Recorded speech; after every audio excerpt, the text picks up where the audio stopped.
Hey guys, tonight we're diving into one of history's most brutal and unforgiving experiences, a single winter night in the life of a medieval peasant.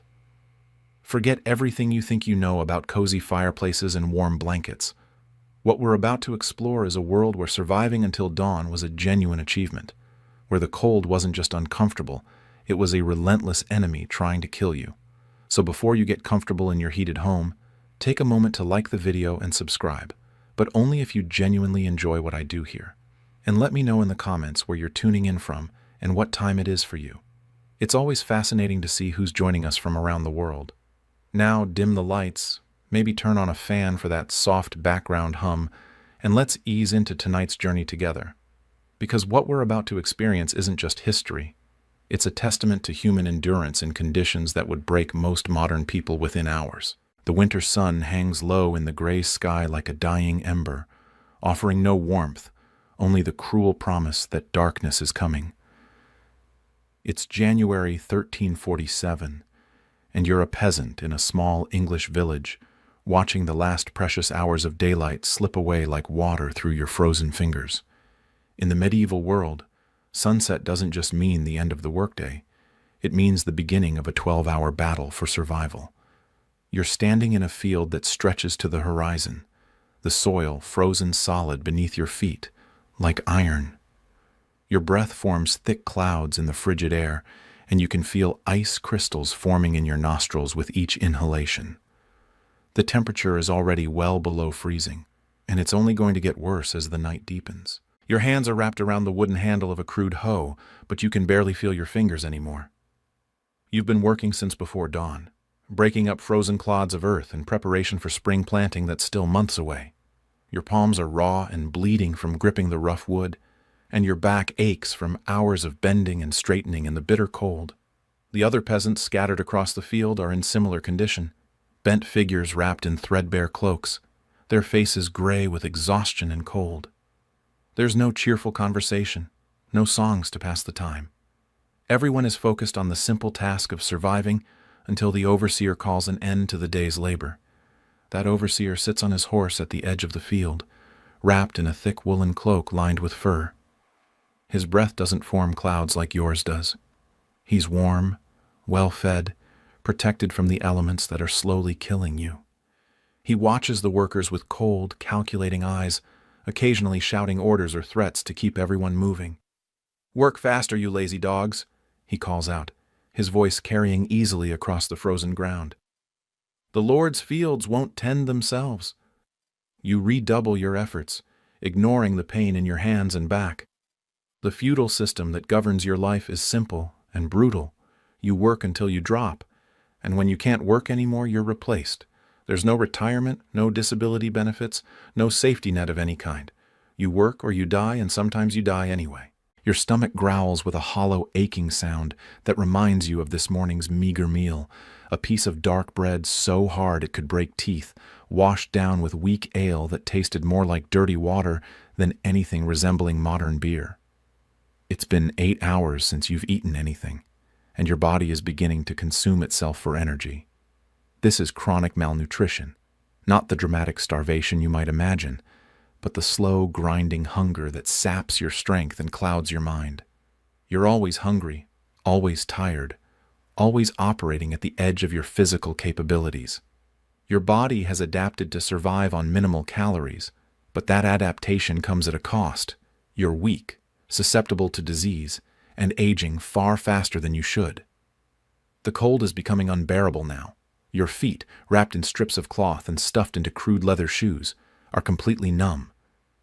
You suspect that several toes may already be frostbitten, but there's nothing you can do about it. You can't stop working to warm your feet, can't seek shelter, can't even stamp them to restore circulation without risking the overseer's wrath. Your clothes offer little protection against the elements. You're wearing a rough woolen tunic that reaches to your knees, a pair of brais, loose underwear made of linen, and woolen hose that tie to your braids with leather thongs. Over this, you have a thin cloak that's more holes than fabric, worn through by years of use and rough treatment. The wool is scratchy and uncomfortable, but it's what you have. It's been dyed with whatever materials were available, perhaps madder root for a faded red, or left its natural brown. The colors are muted and earthy, nothing like the vibrant hues you see in medieval manuscripts, which depicted the clothing of the wealthy. Your clothes haven't been washed in weeks. Water is precious, soap is expensive, and the time required for washing and drying clothes is time you can't spare from survival. Instead, you simply wear your clothes until they fall apart, then patch them, or replace them if you can afford to. As you work, you become aware of the sounds around you, the rhythmic thudding of hose against frozen earth, the occasional grunt of effort from your fellow workers, the constant whistle of wind across the barren landscape. But underneath it all is a more ominous sound, the wheeze and rattle of sick lungs struggling to process the cold air. The man working next to you, Thomas, a farmer in his 30s who looks 50, is coughing up blood. The combination of cold air, physical exertion, and the dust from the frozen earth has damaged his lungs, and each cough sends bright red droplets onto the gray soil. He'll be dead within a year, but he keeps working because he has no choice. Disease is a constant companion in medieval times. Everyone has something: a persistent cough, infected wounds that won't heal, parasites that sap their strength. There's no medical care beyond what the village wise woman can provide with her limited knowledge of herbs and folk remedies. Most ailments are simply endured until they either get better on their own or kill you. The church bell tolls in the distance, its bronze voice cutting through the wind like a blade. 4 o'clock, the canonical hour of none, and still 2 hours until the official end of the workday. But in winter, those 2 hours feel like an eternity. The sun is already low on the horizon, and you know that darkness will fall long before you're allowed to stop working. Your world has shrunk to the small patch of earth in front of you, the weight of the hoe in your hands, and the constant battle against cold, hunger, and exhaustion. This is what medieval labor does to the human spirit.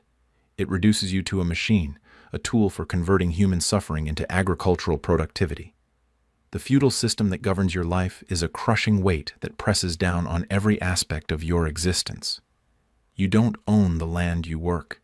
You're bound to it, and to the Lord who controls it, required to work his fields for a certain number of days each week and to give him a portion of everything you produce. You can't leave without permission, can't marry without consent, can't even sell what little you produce without giving your Lord his share first. You're not quite a slave, but you're not free either. You're somewhere in between, trapped in a system that offers little hope of improvement or escape. The Lord himself is warm and comfortable in his manor house, counting the profits from your suffering. He's never worked a day in the fields, never felt the bite of winter wind or the gnaw of hunger. To him, you're not a human being with feelings and needs. You're a piece of equipment that needs to be driven hard to get maximum productivity. As the afternoon wears on, the cold becomes more intense. The wind picks up, driving across the open fields with renewed fury. It cuts through your thin clothes like they're made of paper, and you can feel it stealing what little body heat you have left. Your breath forms thick clouds that freeze almost instantly, creating ice crystals on your beard and around your nostrils. Your hands are in agony now. The wooden handle of the hoe has worn away what little skin remains on your palms, leaving raw, bleeding wounds that will take weeks to heal properly. Blood flows freely, making the handle slippery and difficult to grip. You have to stop frequently to wipe the blood away, but each pause risks attracting the overseer's attention. The other workers around you are showing similar signs of distress. Several are limping from injuries sustained during the day's work. Others are coughing violently, their bodies racked by spasms that double them over. But no one stops. No one complains. No one asks for help. They all know that showing weakness will only make their situation worse. Around 5 o'clock, disaster strikes. An older woman named Edith, probably in her 30s, though she looks ancient by modern standards, suddenly cries out and falls to her knees. The cold has finally overcome her body's ability to function, and she can no longer support her own weight. The overseer rides over immediately, his face dark with anger. "Get up!" he shouts. "The Lord's work doesn't wait for malingerers." Edith tries to stand, but her legs won't support her. She falls again, this time face first into the frozen earth. The overseer dismounts and kicks her in the ribs, hard enough to crack bones. "I said get up!" he roars, raising his whip. "Please, sir," Edith gasps, blood trickling from her mouth. "I can't. I'm too cold. I need to rest." The overseer's response is swift and brutal. The whip comes down across Edith's back with a sound like breaking wood. She screams, a sound of pure agony that cuts across the field like a blade. The whip rises and falls again, tearing through her thin woolen dress and opening long gashes in her flesh. You want to help, want to intervene, but you know that doing so would only make things worse for both of you. The feudal system doesn't tolerate insubordination, and helping a fellow worker who's being punished would be seen as rebellion against authority. You keep working, your eyes fixed on the ground, trying to block out the sounds of Edith's suffering. After what feels like an eternity, the beating stops. Edith lies motionless on the frozen ground, blood pooling beneath her. The overseer remounts his horse and addresses the other workers. "Let this be a lesson to all of you," he says coldly. "The Lord expects his workers to be strong and reliable. Those who can't meet his expectations will be replaced." Two of the younger workers are ordered to drag Edith to the edge of the field and leave her there. Whether she lives or dies is no longer the overseer's concern. She's been written off as a loss, a broken tool to be discarded. Her 6 children will now be orphans, left to survive on their own or die trying. The incident casts a pall over the remaining workers. Everyone knows that they could be next, that a single moment of weakness or bad luck could result in the same fate. The fear is palpable, adding another layer of stress to an already unbearable situation. You redouble your efforts, ignoring the pain in your hands and back, pushing your body beyond its limits in a desperate attempt to avoid Edith's fate. The hoe feels like it weighs 100 pounds, and each blow against the frozen earth sends shockwaves up your arms and into your shoulders. The sun continues its relentless descent toward the horizon, casting long shadows across the frozen ground. The temperature is dropping steadily, and you can feel the cold seeping deeper into your bones with each passing minute. Your body is beginning to shut down non-essential functions to preserve core temperature, a dangerous sign that hypothermia is setting in. Your vision is starting to blur, and you're having trouble maintaining your balance. The loss of blood from your wounded hands, combined with the cold and exhaustion, is pushing you toward collapse. But you can't stop. Edith's broken body at the edge of the field is a constant reminder of what happens to workers who can't keep up. Around 5:30, the church bell tolls again, marking another canonical hour. The sound seems to echo in your failing consciousness, a reminder that time is passing, but relief is still far away. The official end of the workday is still half an hour away, but in your condition that might as well be an eternity. Your fellow workers are in similar condition. Several have collapsed and been dragged away like Edith. Others are working despite obvious injuries, broken bones, deep cuts, signs of internal bleeding. The field has become a scene from hell, populated by the walking wounded who continue their labor, because the alternative is death. The social hierarchy that governs this nightmare is rigid and unforgiving. At the top is the Lord, warm and comfortable in his manor house, counting the profits from your suffering. Below him is the overseer, well-fed and warmly dressed, enforcing the Lord's will with violence and intimidation. And at the bottom are you and your fellow peasants, ground down by a system that values you less than the animals you tend. The church, which should provide comfort and hope, instead reinforces this brutal system. The priests preach that your suffering is God's will, that your poverty is a test of faith, that your only hope lies in the afterlife. They tell you to be grateful for your lot, to accept your pain with humility, and to never question the divine order that keeps you in chains. But divine order feels like a cruel joke when your back is breaking and your hands are bleeding. The promise of heavenly reward seems hollow when you're watching your neighbor die from a beating for the crime of being too cold to work. Still, you cling to your faith because it's all you have. Without the hope of something better after death, existence would be truly meaningless. As 6 o'clock approaches, you realize that you're not going to make it through the day.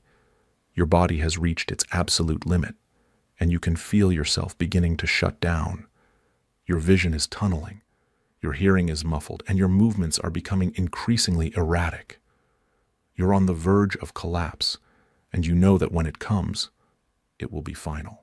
But somehow, you keep going. Some primitive survival instinct takes over, driving your body forward even when your conscious mind has given up. The hoe rises and falls, in a rhythm as automatic as breathing. You're no longer a human being. You're a machine, a tool for converting suffering into productivity. The church bell tolls 6 o'clock. Vespers, the evening prayer.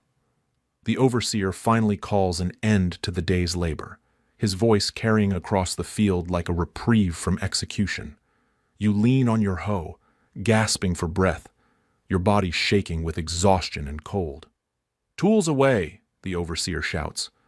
"But remember, you'll be back here at dawn, and I expect better work tomorrow." You drop your hoe where you stand, your hands too damaged to maintain their grip any longer. Around you, your fellow workers are going through the same process of collapse, their bodies finally allowed to acknowledge the punishment they've endured. The walk back to the village is a nightmare of pain and exhaustion. Your legs are shaking so badly that you can barely stand, let alone walk. Each step sends fresh waves of agony through your frozen feet, and you suspect that several toes are now completely frostbitten. The village comes into view as darkness begins to fall, its collection of hovels looking even more depressing in the fading light. Smoke rises from cooking fires, creating a gray haze that hangs over the settlement like a funeral shroud. The smell hits you before you reach the first houses, the same mixture of human waste, animal droppings, and unwashed bodies that defines medieval life. But right now, that smell represents home, warmth, and the promise of a few hours' respite from the brutal demands of feudal labor. You stumble toward your hovel, your body operating on pure instinct now, driven by the desperate need for shelter and rest.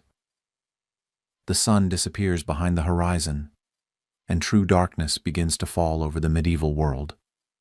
But your ordeal is far from over.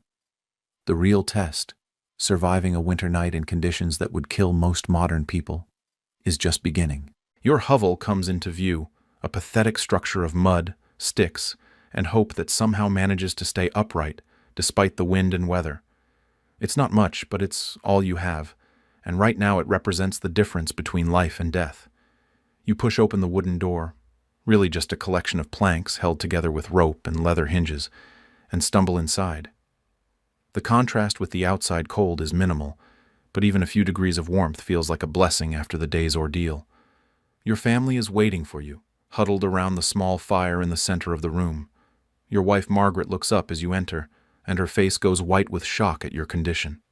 You must look like a walking corpse, covered in blood and dirt, shaking with exhaustion and cold, barely able to stand. "Sweet Mary," she whispers, her voice filled with horror. "What have they done to you?" You try to answer, but no words come. Your throat is raw from breathing cold air and dust, and your voice has been reduced to a hoarse croak. Instead, you simply collapse onto a three-legged stool by the hearth, your legs finally giving out after hours of supporting your weight on the frozen ground. The heat from the flames is both blessing and curse. As circulation slowly returns to your frozen extremities, the pain becomes excruciating. Your hands and feet throb with a deep, burning ache that makes you want to scream.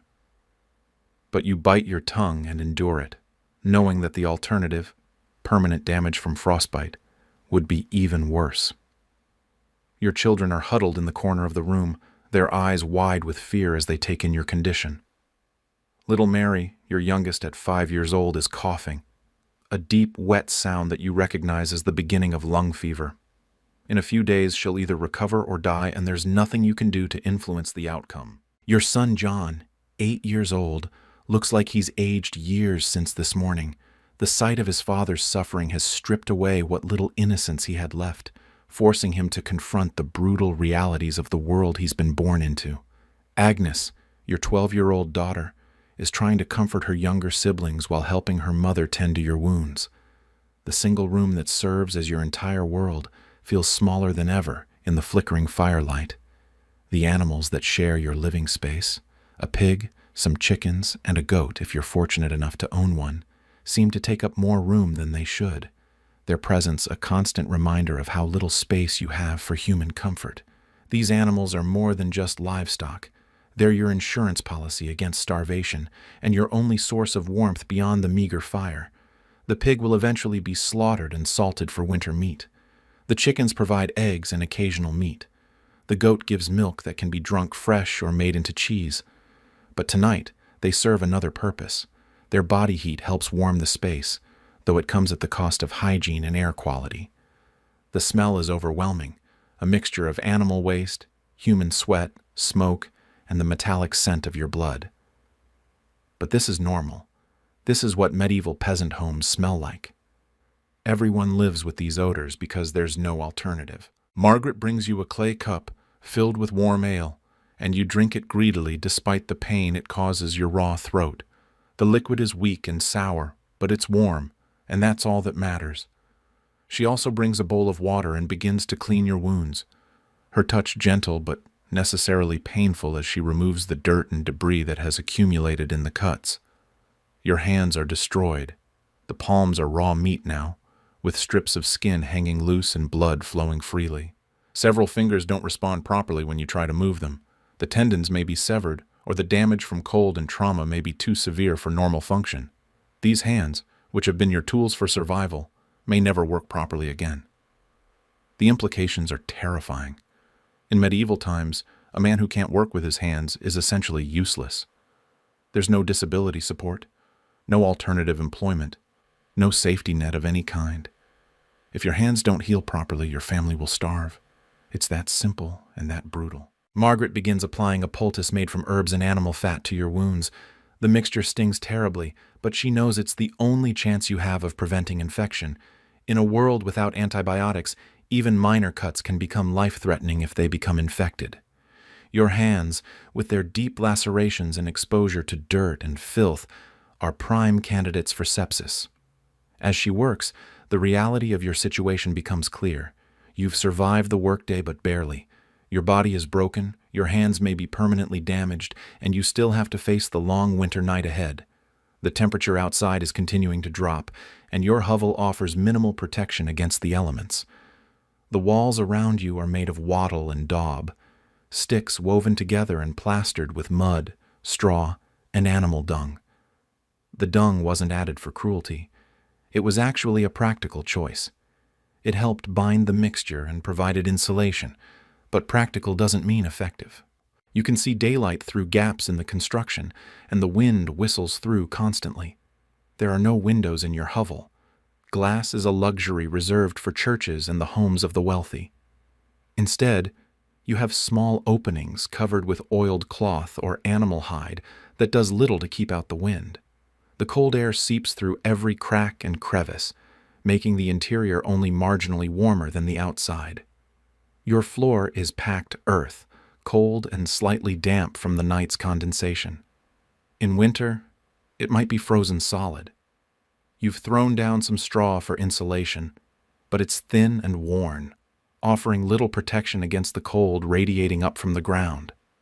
The fire in the center of the room is your only real defense against the cold, but it's pathetically inadequate. There's no chimney. Smoke simply rises and hopefully finds its way out through holes in the thatched roof. More often than not, it just hangs in the air, making your eyes water and your throat burn. But that smoke serves a purpose beyond the minimal warmth it provides. It helps preserve any meat hanging from the rafters and keeps insects at bay. Margaret has prepared what passes for supper in your household, more pottage, the eternal peasant meal. This evening's version contains some barley, a few withered turnips, and if you're very lucky, a small piece of salted pork for flavoring. It's been simmering over the fire since before you returned home, slowly cooking into a gray, lumpy mass that looks about as appetizing as it sounds. You eat the pottage with a wooden spoon, trying not to think too hard about what might be in it. The barley is coarse and gritty, the turnips are mushy and flavorless, and the pork is so salty it makes your eyes water. But it's hot, it's filling, and it will give you the energy you need to survive the night ahead. Your stomach, shrunken from chronic hunger, feels full after just a few spoonfuls, but you force yourself to finish the entire bowl. You need every calorie you can get for the long, cold hours ahead. Your body will burn through this meager meal quickly, trying to generate enough heat to keep you alive until morning. As you eat, Margaret tells you about her day, a litany of small struggles and minor victories that make up the life of a medieval woman. She spent the morning spinning thread from the small amount of wool your family managed to acquire, work that requires steady hands and good eyesight. The thread she produces will be woven into cloth that can be sold or traded for other necessities. In the afternoon, she tended the small garden plot behind your hovel, trying to coax life from the frozen ground. The vegetables she grows, turnips, onions, cabbages, provide essential nutrition for your family, but the yield is always uncertain. A late frost, too much rain, or an invasion of pests can destroy an entire season's work in a matter of days. She also spent time caring for the animals that share your living space. The pig needs to be fed and watered, the chickens require attention, and the goat must be milked. These animals are more than just livestock. They're your insurance policy against starvation, but maintaining them is a constant struggle. Feed is expensive and often scarce. Disease can wipe out your entire investment in a matter of days. Theft is a constant threat. Hungry neighbors have been known to steal animals in the dead of night, and there's little you can do to stop them.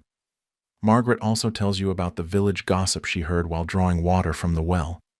Edith, the woman who was beaten by the overseer, died shortly after being dragged from the field.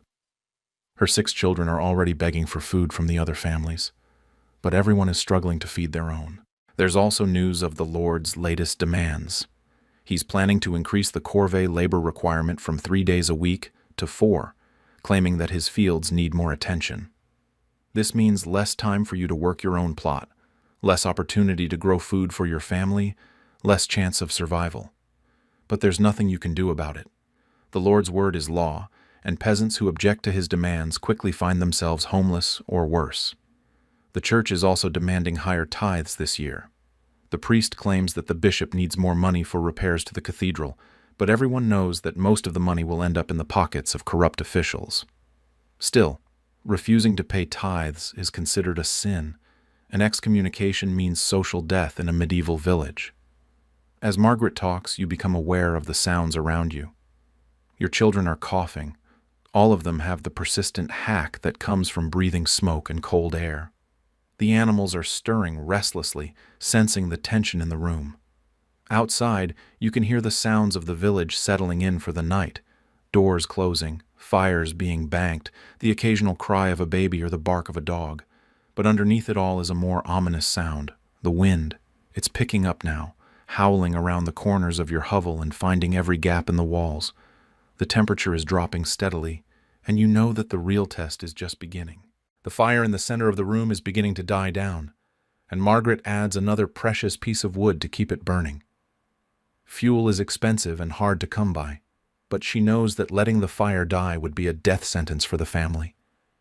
The temperature inside the hovel is barely above freezing, and without the fire's warmth, you would all freeze to death before morning. Your body is beginning to react to the day's trauma. The adrenaline that kept you going through the brutal labor is wearing off, and you're starting to feel the full extent of your injuries. Your back is seizing up from the constant bending and the jarring impact of the hoe against frozen ground. Your shoulders ache from the repetitive swinging motion. Your legs are cramping from standing on the frozen earth for hours. But it's your hands that worry you the most. They're swollen to twice their normal size, and the skin has turned a mottled black and blue that signals severe tissue damage. When you try to flex your fingers, the pain is so intense that you nearly black out. You may have permanent nerve damage, which would make it impossible to grip tools or perform the manual labor that your survival depends on. Margaret notices your distress and brings you a small clay pot filled with a mixture of animal fat and herbs. "For your hands," she says simply. The salve is a luxury. Fat is precious and herbs are expensive, but she knows you need to be able to use your hands if the family is going to survive. You try to apply the greasy mixture to your palms, but your fingers won't obey your commands. Margaret has to do it for you, her touch as gentle as possible but still causing waves of agony to shoot up your arms. The fat will provide some protection against infection, and the herbs might help with the pain, but you both know that the damage may be permanent. As the evening progresses, your condition continues to deteriorate.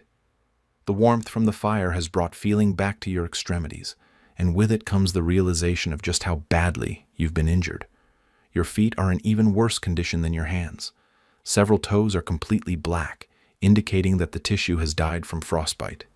In the morning, if you survive the night, you'll have to decide whether to try to save the damaged toes or amputate them to prevent gangrene from spreading.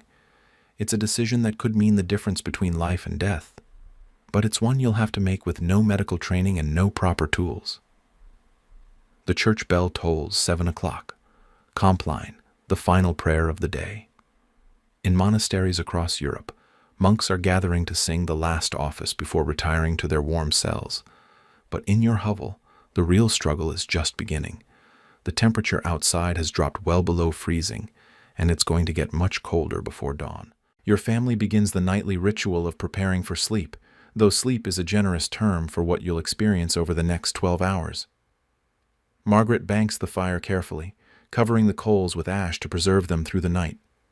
If the fire dies completely, you'll have to rekindle it from flint and steel, a difficult task under the best of circumstances, potentially impossible with your damaged hands. Your children huddle together on the straw mattress that serves as the family bed. There's no privacy in a medieval peasant home.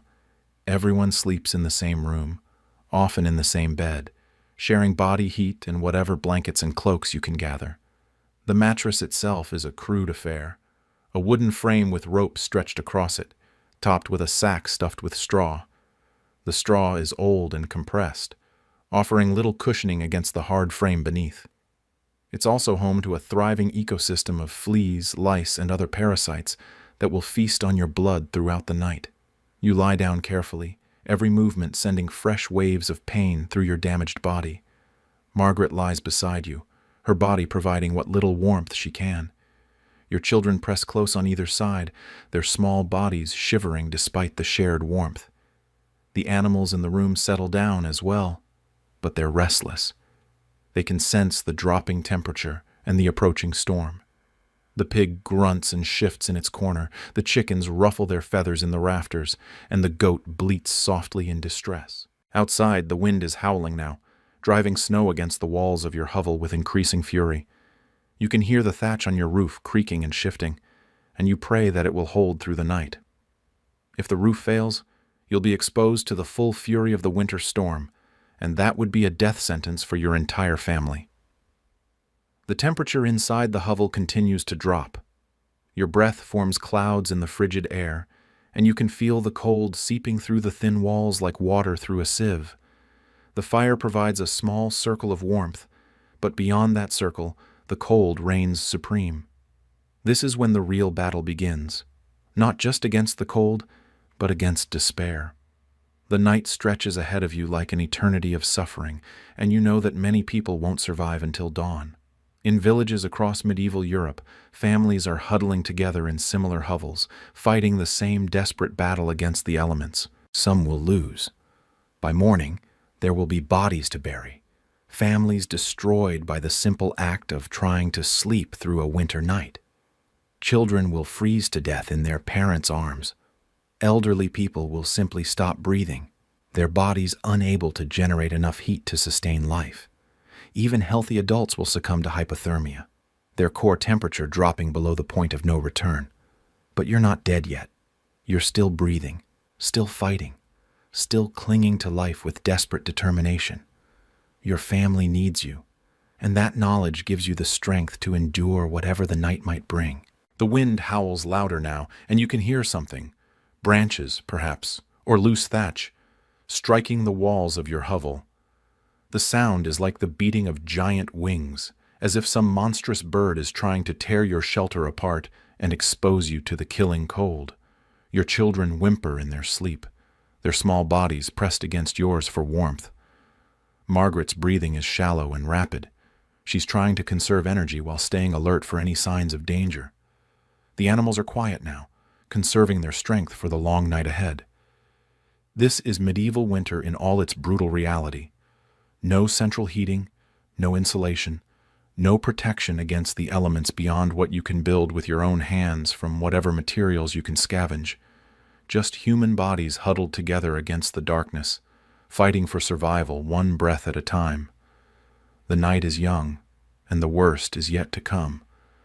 But you've survived this long, and that's something. In a world where death is always just one cold night away, making it through another hour is a victory worth celebrating. The fire crackles softly in the center of the room, its light dancing on the soot-stained walls. Outside, the storm rages with increasing fury, but inside your humble hovel, life continues its stubborn struggle against the forces that would extinguish it. You close your eyes and try to rest, knowing that you'll need every ounce of strength for the long, cold hours ahead. The real test of your endurance is just beginning, and only time will tell if you have what it takes to see another dawn. The church bell tolls 8 o'clock, its bronze voice barely audible above the howling wind that now batters your hovel with the fury of a living thing. The storm that was merely threatening an hour ago has arrived in full force, and with it comes a cold so intense that it seems to have weight and substance, pressing down on your family like a malevolent presence. You lie on the straw mattress, your body racked with pain from the day's brutal labor, listening to the wind tear at the thatch above your head. Each gust sends a shower of debris down into the room, bits of straw, dust, and occasionally larger pieces that strike the floor with ominous thuds. The roof is holding for now, but you can hear it groaning under the assault, and you know that it's only a matter of time before something gives way. The temperature inside your hovel has dropped dramatically since sunset. What little warmth the fire provided is being sucked away by the wind that finds every crack and crevice in your walls. Your breath forms thick clouds that hang in the air like fog, and you can feel ice crystals forming on the inside of the walls where your exhalations freeze against the cold stone and mud. Your children are pressed against you and Margaret, their small bodies shivering uncontrollably despite the shared warmth. Little Mary's cough has gotten worse throughout the evening, and you can hear the wet, rattling sound that signals fluid building up in her lungs. She's burning with fever, her small body fighting a losing battle against the lung sickness that claims so many children during the harsh winter months. John, your 8-year-old son, is trying to be brave, but you can feel his body trembling against yours. He's too young to understand the full gravity of your situation, but old enough to sense the fear that permeates the room like smoke. Agnes, your 12-year-old daughter, lies on the other side of Margaret, her eyes wide open in the firelight, watching and listening to every sound. The animals that share your living space are growing increasingly agitated. The pig has been grunting and shifting restlessly in its corner, sensing the dropping temperature and the approaching danger. The chickens in the rafters are huddled together, their feathers fluffed out in a desperate attempt to retain body heat. Even the goat, normally placid, is bleating softly in distress. Margaret gets up carefully, trying not to disturb the children, and adds another precious piece of wood to the fire. The flames flicker higher for a moment, casting dancing shadows on the walls, but you both know that your supply of fuel is limited. You have perhaps enough wood to last until midnight, maybe a little longer if you're careful. After that, you'll be dependent on whatever heat you can generate with your own bodies. "How are your hands?" Margaret asks quietly, settling back down beside you. You try to flex your fingers, but the pain is excruciating.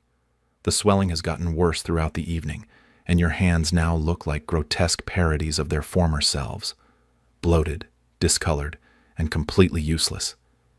You can't grip anything, can't make a fist, can barely move your fingers at all. "Bad," you whisper, your voice hoarse from breathing the cold air. I don't think they're going to heal right." Margaret nods grimly. She's seen injuries like this before, and she knows what they mean. Without the use of your hands, you can't work, and without work, the family has no income. It's a death sentence delivered in slow motion, a gradual slide toward starvation and homelessness that could take months to complete.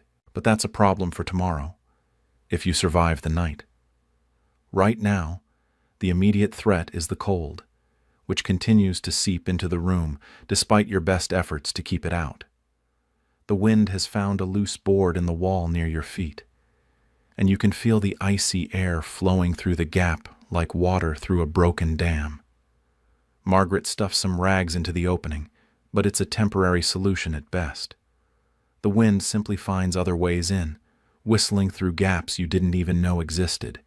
Your hovel, which seemed sturdy enough during the day, is revealing itself to be little more than a collection of sticks and mud held together by hope and desperation. The sound of the storm is becoming overwhelming. The wind howls like a pack of wolves, punctuated by the crash of falling branches and the creak of straining timbers. Somewhere in the village, you hear the sound of a roof collapsing, a sharp crack followed by screams that are quickly swallowed by the wind. Another family has lost their shelter, and in this weather, that means they've probably lost their lives as well. Your own roof continues to hold, but barely. You can see the rafters flexing with each gust of wind, and occasionally a piece of thatch breaks loose and falls into the room. The hole it leaves behind lets in more cold air, and you know that if too many pieces fall, the entire structure could collapse. Around 9 o'clock, disaster strikes. A particularly violent gust of wind tears away a section of thatch near the door, creating a gap large enough for snow to blow directly into the room. The temperature drops immediately, and the fire gutters and nearly dies as the wind swirls around the small space. Margaret leaps up and tries to stuff the hole with whatever materials she can find: old clothes, straw, even pieces of the wooden furniture. But the wind is too strong, and everything she puts in place is immediately blown away. Snow begins to accumulate on the floor, and you realize with growing horror that your shelter is failing. "We need to block it somehow," Margaret says, her voice tight with panic. "If we can't stop the wind, we'll all freeze." You try to get up to help, but your body won't obey. The combination of exhaustion, injury, and cold has left you barely able to move. Your legs feel like lead, and when you try to stand, you immediately collapse back onto the mattress. Agnes, despite being only 12 years old, takes charge of the situation. She grabs the 3-legged stool that serves as your only piece of furniture and wedges it against the hole, then piles whatever she can find on top of it. It's not a perfect solution, but it reduces the flow of cold air enough to keep the fire from dying completely. But the damage is done. The temperature in the room has dropped even further, and you can see your breath forming thick clouds with every exhalation. Your children are shivering violently now, their small bodies unable to generate enough heat to stay warm. Little Mary's lips are turning blue, and her breathing is becoming increasingly labored. This is when you realize that you might not all survive the night. The cold is no longer just uncomfortable, it's becoming lethal. Hypothermia is setting in, and without adequate heat, your family's core temperatures will continue to drop until your bodies simply shut down. Margaret seems to come to the same realization. She looks at you with eyes full of fear and desperation, and you can see her calculating the odds, trying to figure out how to keep everyone alive until morning. The mathematics of survival are brutal and unforgiving. You have limited fuel, limited food, and unlimited cold. "We need to stay together," she says quietly. "All of us, as close as possible. Share our body heat. It's the only strategy available to you, and it's one that medieval families have used for centuries. When external heat sources fail, human bodies become the last line of defense against the killing cold. You pull your children closer, arranging them so that the smallest are in the center where they'll be warmest, with the adults on the outside providing protection." The animals seem to understand the gravity of the situation as well. The pig has moved closer to the fire, and the goat has actually approached the family bed, something it's never done before. Even the chickens have come down from the rafters, huddling on the floor near the dying flames. You create a living pile of bodies, human and animal, all pressed together in a desperate attempt to conserve heat. It's not dignified, it's not comfortable, but it might be the difference between life and death. Your children stop shivering as much, and you can feel some warmth returning to their small bodies. But you're still losing the battle. The fire is burning lower despite Margaret's careful tending, and you know that you're running out of fuel, Each piece of wood you add to the flames is one less piece for the long hours ahead, but without the fire, you'll all be dead within hours. The wind continues to howl outside, and you can hear other sounds now. The crash of falling trees, the screams of animals caught in the storm, the distant sound of church bells being blown from their towers. This isn't just a winter storm, it's a catastrophe that's destroying everything in its path. Your village is being torn apart by forces beyond human control, and you're powerless to do anything but huddle in your failing shelter and hope that morning comes before the cold claims you. Other families are going through the same ordeal, fighting the same desperate battle against the elements, and many of them are losing. The social hierarchy that governs your daily life means nothing in the face of this storm. Lords and peasants alike are at the mercy of the weather, though the lords have better shelters, more fuel, and warmer clothes. But even they are not immune to the killing power of a medieval winter night. Around 9:30, you hear a sound that chills you to the bone. The cry of a baby, somewhere in the village, growing weaker and more distant until it finally stops altogether. Another life claimed by the cold, another family destroyed by the simple act of trying to survive a winter night. Your own children are still alive, but barely. Mary's fever is getting worse, and her breathing is becoming increasingly shallow. John has stopped talking altogether, conserving his energy for the basic act of staying alive. Agnes continues to help Margaret tend the fire and adjust the makeshift barrier against the hole in the roof, but you can see that she's weakening as well. The fire burns lower and Margaret makes the agonizing decision to add another piece of wood. It's one of the last pieces you have, but without it, the flames will die completely, and that will be the end for all of you. The wood catches quickly, sending up a brief flare of warmth and light, but you know it won't last long. Your body is beginning to shut down. Your extremities are completely numb now, and you can't feel your hands or feet at all. This is a dangerous sign. It means that your body is redirecting blood flow away from your limbs to protect your vital organs.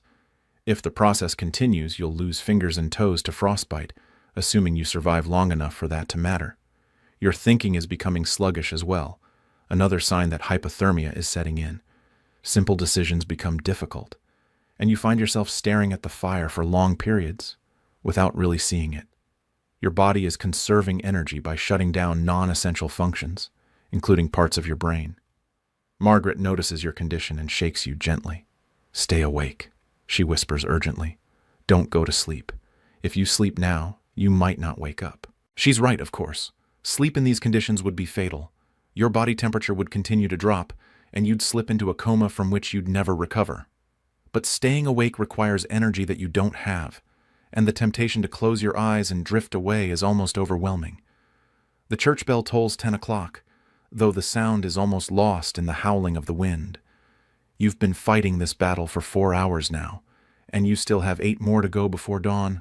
The night feels endless, a frozen eternity of suffering that stretches ahead of you like a prison sentence. Your fuel is almost gone. Margaret counts the remaining pieces of wood, perhaps enough for another hour, maybe 2 if she's very careful.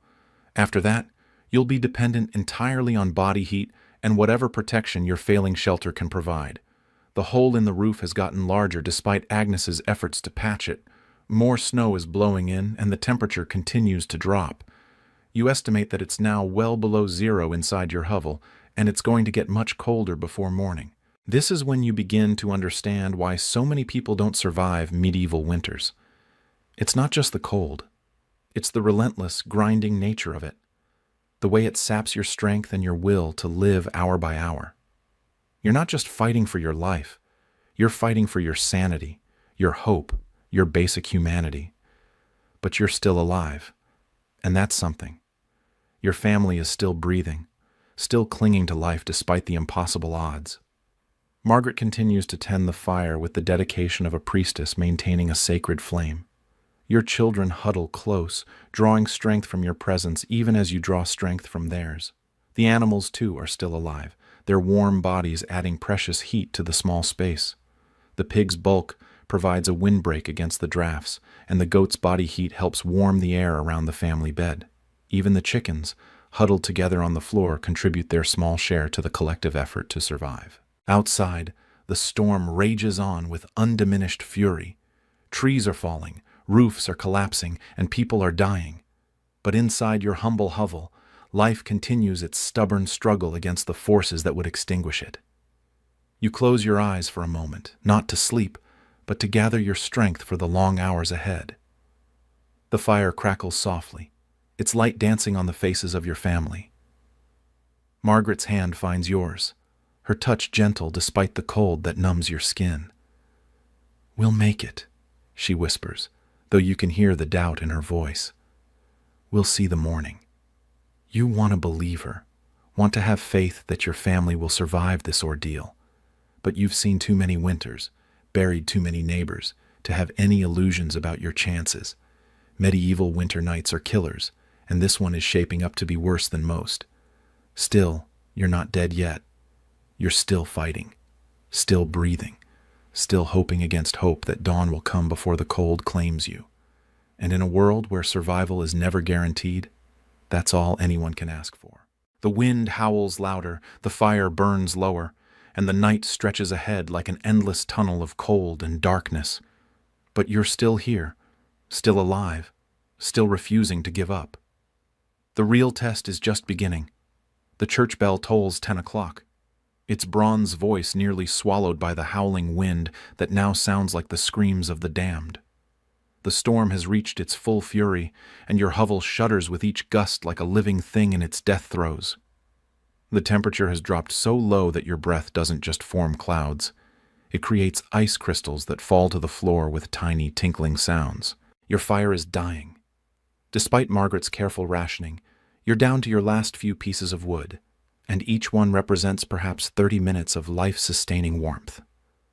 The flames that once danced cheerfully in the center of the room have been reduced to a few flickering tongues of orange and blue, barely visible through the smoke that can no longer find its way out through the damaged roof. The hole that Agnes patched earlier has grown larger, and snow is now blowing steadily into the room, accumulating in drifts against the walls. The temperature inside your hovel has dropped to match the outside air, well below zero, cold enough to kill within hours. Your shelter, which seemed adequate during the day, has become little more than a windbreak. Your children are in serious trouble. Little Mary's fever has broken, but not in a good way. Her body temperature has dropped so low that she's no longer capable of generating heat through illness. She lies motionless between you and Margaret, her breathing so shallow that you have to put your ear to her chest to make sure she's still alive. Her lips are blue, her skin is waxy and pale, and her pulse is barely detectable. John has stopped shivering, which is the most dangerous sign of all. When the body stops shivering, it means that hypothermia has progressed to a critical stage. His core temperature has dropped below the point where his muscles can function properly, and his body is shutting down non-essential systems to preserve what little heat remains. Agnes, despite being the oldest, is actually in the best condition of your children. Her larger body mass gives her more reserves to draw on, and she's been helping Margaret tend the fire, which has kept her more active and warmer than her siblings. But even she is showing signs of severe hypothermia, confusion, slurred speech, and the telltale drowsiness that precedes unconsciousness. Margaret herself is failing. She's been using her own body heat to warm the children, sacrificing her own survival for theirs in the way that mothers have done throughout history. Her hands are so cold that she can barely manipulate the pieces of wood, and her movements have become slow and clumsy. You try to help, but your own condition has deteriorated dramatically. Your hands are completely useless now, swollen, discolored, and numb.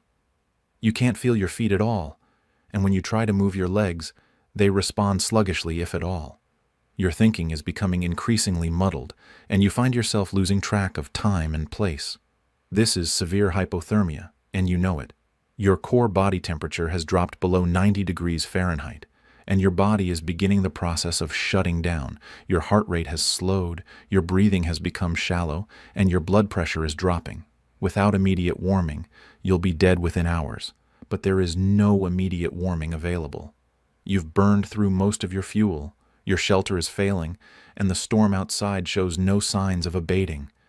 You're trapped in a death trap of your own making, and there's nothing you can do but wait for the inevitable end. The animals are suffering as well. The pig, which had been grunting and moving restlessly earlier, has now fallen silent and still. You're not sure if it's dead or simply conserving energy, but its lack of movement is ominous. The chickens have stopped their soft clucking entirely, huddled together in a feathered mass that barely rises and falls with their breathing. Even the goat, the hardiest of your animals, stands motionless, with its head hanging low, frost forming on its whiskers. Around 10:30, Margaret makes a desperate decision. She takes one of the last pieces of wood, a thick branch that she's been saving for the deepest part of the night, and places it on the dying fire. The flames leap higher for a moment, casting welcome warmth and light throughout the small space, but you both know it's a temporary reprieve. "We need to burn something else," she says, her voice barely audible above the wind. "The furniture, our clothes, anything that will burn." You nod weakly, understanding the logic even as you recognize the futility. The three-legged stool that serves as your only furniture would provide perhaps 20 minutes of heat. Your spare clothes, what few you have, might add another half hour. But after that, there would be nothing left to burn except the wooden frame of your bed, and without that, you'd be sleeping directly on the frozen ground. Agnes, showing remarkable presence of mind for a 12-year-old in the grip of hypothermia, begins gathering anything combustible she can find. A wooden bowl, cracked and worn from years of use, a handful of straw from the mattress, even some of the dried herbs hanging from the rafters, though they'll burn quickly and provide little heat. Each item she feeds to the fire buys you a few more minutes of life, but you're fighting a losing battle. The cold is infinite, relentless, patient. It doesn't need to hurry. It knows that eventually you'll run out of things to burn, and then it will claim you. The wind finds new ways into your hovel with each passing hour. A board loosens near the door, creating another gap for the icy air to pour through. Part of the wall near your feet begins to crumble, the mud and dung mortar having frozen and cracked. Your shelter is literally falling apart around you, and there's nothing you can do to stop it. Around 11 o'clock, you hear a sound that makes your blood run cold. The crash of a roof collapsing somewhere nearby, followed by screams that are quickly cut short. Another family has lost their battle against the storm, and you know that their fate could easily be yours. Your own roof continues to hold, but you can hear the timbers groaning with each gust of wind. The psychological toll is almost as devastating as the physical one. The darkness seems absolute, broken only by the fading glow of your fire. The cold has a weight to it, pressing down on you like a living thing. The sound of the wind is maddening, a constant howl that drowns out thought and makes communication nearly impossible. Your children have stopped talking entirely now, conserving what little energy they have left. Mary lies motionless, her breathing so faint that you're not sure she's still alive. John has curled into a tight ball, his body instinctively trying to minimize heat loss. Agnes continues to help Margaret with the fire, but her movements are becoming increasingly uncoordinated. This is when desperation drives you to consider the unthinkable. You look at the animals sharing your space and realize that they represent not just companionship and future food, but immediate fuel. The pig alone would burn for hours, providing enough heat to potentially see you through to dawn. The chickens and goat would add precious additional time. But these animals are more than just emergency fuel. They're your livelihood, your insurance against starvation, your only hope of surviving the winter even if you make it through this night. Burning them would mean trading a quick death by freezing for a slow death by starvation. It's a choice no human being should have to make, but medieval life is full of such impossible decisions. Margaret seems to read your thoughts. She looks at the pig, then at your dying children, and you can see the calculation in her eyes. The animal's life against her children's lives. It's not really a choice at all. "Not yet," she whispers. "Let's wait a little longer. Maybe the storm will break." But you both know the storm isn't going to break. If anything, it's getting worse. The wind is howling with increased fury, and you can hear debris, branches, pieces of thatch, possibly even parts of other buildings, striking your walls with increasing frequency. The church bell tolls 11 o'clock, though the sound is almost completely lost in the chaos of the storm. You've been fighting this battle for 5 hours now, and you still have 7 more to go before dawn. The mathematics of survival are becoming increasingly grim. You have perhaps an hour's worth of fuel left, and the temperature continues to drop. Your body is beginning to shut down in earnest now. Your heart rate has slowed to a dangerous level, and your breathing has become so shallow that Margaret has to watch your chest carefully to make sure you're still alive. Your skin has taken on a waxy gray pallor, and your pulse is barely detectable. This is the point where many people simply give up. The cold, the pain, the hopelessness of the situation combine to create a kind of peaceful surrender. Your body stops fighting, your mind stops struggling, and you drift away into a sleep from which you'll never wake. It would be easy, almost pleasant, to simply close your eyes and let go. But something keeps you fighting. Perhaps the sound of your children's labored breathing. Perhaps Margaret's hand in yours. Perhaps just the stubborn human refusal to accept defeat. You force yourself to stay conscious, to keep your eyes open, to continue the struggle even when every instinct tells you to surrender. Around 11:30, disaster strikes again. A particularly violent gust of wind tears away another section of your roof, this one directly above the fire. Snow begins pouring in, and the flames hiss and sputter as the frozen precipitation hits the burning wood. For a terrifying moment, you think the fire is going to die completely, but Margaret quickly shields it with her body, while Agnes tries to patch the new hole. The damage is severe. More cold air is now flowing into the room, and the fire is struggling to stay alive. You're losing heat faster than you can generate it, and your core temperature continues to drop.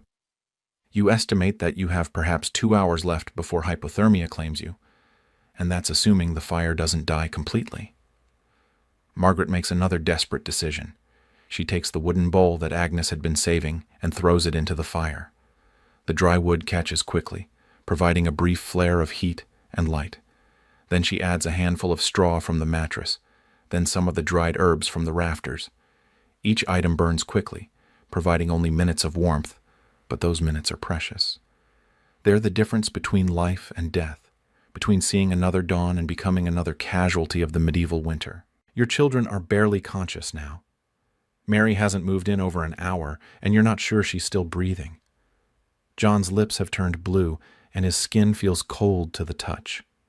Agnes is still helping Margaret, but her movements are becoming increasingly erratic and confused. This is when you realize that you're probably going to lose at least one of your children tonight. The thought is almost unbearable, but you force yourself to face it. In medieval times, child mortality is a fact of life, and winter nights like this are when the grim reaper comes calling. The question becomes which child to try to save. Do you focus your remaining resources on Mary, the youngest and most vulnerable? On John, the only boy and your potential heir? On Agnes, the oldest and most likely to survive? It's a choice that no parent should have to make, but medieval life is full of such cruel calculations. Margaret seems to come to the same realization. She looks at each of your children in turn, her face a mask of anguish and desperation. Then she makes a decision that will haunt her for the rest of her life, however long that might be. She pulls Mary, the youngest, closer to the fire, using her own body to shield the child from the worst of the cold. It's a practical decision. Mary is the most vulnerable and the most likely to die without immediate attention. But it also means that John and Agnes will receive less warmth, less protection, less chance of survival. The fire burns lower, and Margaret adds another piece of precious fuel, a wooden spoon that she's carved herself from a piece of oak. It burns quickly, but the heat it provides might be enough to keep Mary alive for another hour. Around midnight, the church bell tolls 12 times, marking the deepest, darkest hour of the night. In medieval folklore, this is when the veil between the living and the dead is thinnest, when spirits walk the earth and demons prey on the weak. Tonight, those demons seem very real indeed. The temperature has dropped even further, and your breath now freezes instantly when it leaves your mouth, creating a thin layer of ice on your lips and chin. The fire is barely alive, just a few glowing coals that provide more psychological comfort than actual heat. Your body is shutting down system by system. Your kidneys have stopped functioning properly, and you can feel toxins building up in your bloodstream. Your liver is struggling to process the waste products of your failing metabolism. Your brain is becoming increasingly starved of oxygen as your circulation slows. This is the point where many medieval peasants simply died in their sleep, their bodies unable to maintain the basic functions necessary for life. It would be a peaceful end, all things considered, a gradual slide into unconsciousness, followed by cardiac arrest. No pain, no struggle, just a quiet cessation of existence. But you're not ready to die yet. Your family needs you, and that knowledge gives you the strength to continue fighting even when your body wants to surrender. You force yourself to stay awake, to keep breathing, to maintain whatever heat you can generate through sheer force of will. Margaret continues her desperate efforts to keep the fire alive. She's burning everything she can find now: pieces of clothing, scraps of leather, even some of the straw from the walls. Each item provides only minutes of heat, but those minutes are precious beyond measure. The animals are in their final stages as well. The pig has been motionless for over an hour, and you're fairly certain it's dead.